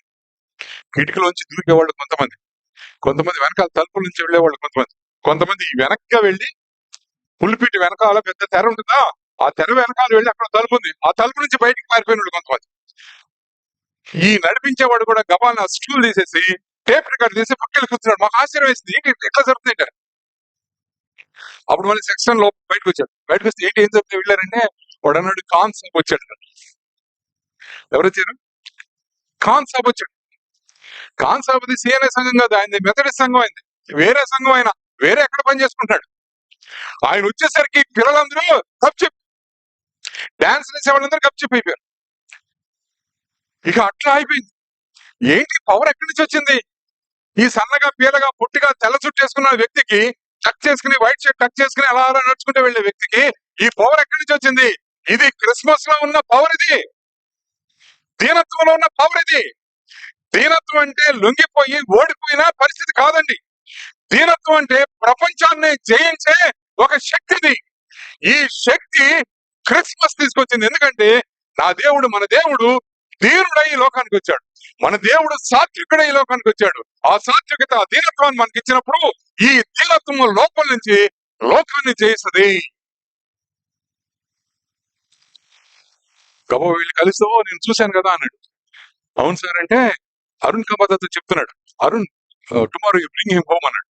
ఆ టుమారో క్రిస్మస్ అంటే అరుణ్ ఏమో ఓకే ఓకే బాయ్సాబ్, ఓకే బాయ్సాబ్ అన్నాడు. ఆయన వెళ్ళిపోయాడా, క్రిస్మస్ రోజు రమ్మంటాడు ఇంటికన్నా అంటే ఏదో పిలిచాడు కదా చూద్దాం అన్నాడు. పొద్దున్నే 7 గంటలకు తీసుకెళ్లాడు పొద్దున్నే, ఎందుకంటే 8-9 అయితే చర్చికి వెళ్ళిపోతున్నాడు. వెళ్ళేసరికి చూడండి ఆశ్చర్యాలు ఇట్లా అవుతా ఉంటాయో. దీనికి ప్రసంగానికి సంబంధం లేదు. అక్కడికి వెళ్ళేసరికి జోషి జయప్రకాష్ ఉన్నాడు అక్కడ. జోషి జయప్రకాష్ ఎవరు? Joshi Jayaprakash staff worker. ఈయోకి అగస్టిన్ గారు ఆయన కలిసి ఉండేవాడు, సచివాలయం వీళ్ళందరూ తిరిగేవాడు. ఈ జోషి జయప్రకాష్ నుండి ఆశ్చర్యపోయాడు. అందుకు ఏదైనా నువ్వు ఎక్కడన్నా అన్నాడు. ఇంగ్లీష్ తెలుగు మాట్లాడాడు, ఇంగ్లీష్ లోనే మాట్లాడతాడు. మనకి ఇంగ్లీష్ రాకపోయినా మనకి ఇంగ్లీష్ లోనే మాట్లాడతాడు ఆయన. ఇంగ్లీష్ లో అడిగాడు ఏంటి ఇక్కడ నువ్వు నవ్వేంటి ఆశ్చర్యపోయాడు.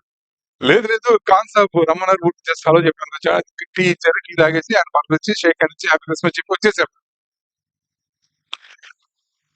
దీనత్వం అంటే అదండి. క్రిస్మస్ అంటే దీనత్వం. క్రిస్మస్ అంటే క్రిస్మస్ లో ఉన్న శక్తి ఏంటంటే ఏదేదో శక్తి అనుకోకండి. లోకాన్ని జయించింది. లోకాన్ని ఎట్లా జయించిందంటే కత్తితో జయించరా. ఎక్కడెక్కడ కత్తితో జయించిందో కొంతమంది మూర్ఖులు, కొంతమంది దారి తప్పిన క్రైస్తవులు కత్తితో జయించవచ్చు అనుకున్నారు, కానీ కత్తితో జయించిన రాజ్యాలన్నీ కూడా మళ్ళీ ఇస్లాం రాజ్యాలు అయిపోయినాయి, మళ్ళీ ముస్లిం రాజ్యాలు అయిపోయినాయి. దీనత్వంతో జయించిన రాజ్యాలు ఇప్పటికి నిలిచి ఉన్నాయి. అర్మేనియా అనే దేశం మిషనరీస్ వెళ్ళి వాళ్ళ దీనత్వాన్ని వాళ్ళు చూపించి దేశాలను మార్చేశారు. వాళ్ళు పోరాట బంధ కాదు మంది, దీనత్వపు బంధం. ఈ దీనత్వం ఎక్కడి నుంచి వచ్చిందంటే క్రిస్మస్ నుంచి వచ్చింది. క్రిస్మస్ లో అద్భుతము, క్రిస్మస్ యొక్క ఉద్దేశం, క్రిస్మస్ లో ఉన్న దీనత్వం, క్రిస్మస్ లో ఉన్న శక్తి, దీనత్వం. ఈ 3 మనం మర్చిపోతే క్రిస్మస్ మనకి రోజు వచ్చిపోయే ఆదివారం లాంటిది. క్రిస్మస్ అనేది రోజు వచ్చిపోయే సోమవారం, మంగళవారం, బుధవారం లాంటిది. రోజు వచ్చిపోయే ఏదో ఒక రోజు దినం. ఈ విషయాలు గుర్తుపెట్టుకొని క్రిస్మస్ రోజున మరింత ఘనముగా, మరింత అర్థవంతంగా ఈ క్రిస్మస్ మనం జరుపుకుందాం. దేవుడు దీవించుగాక.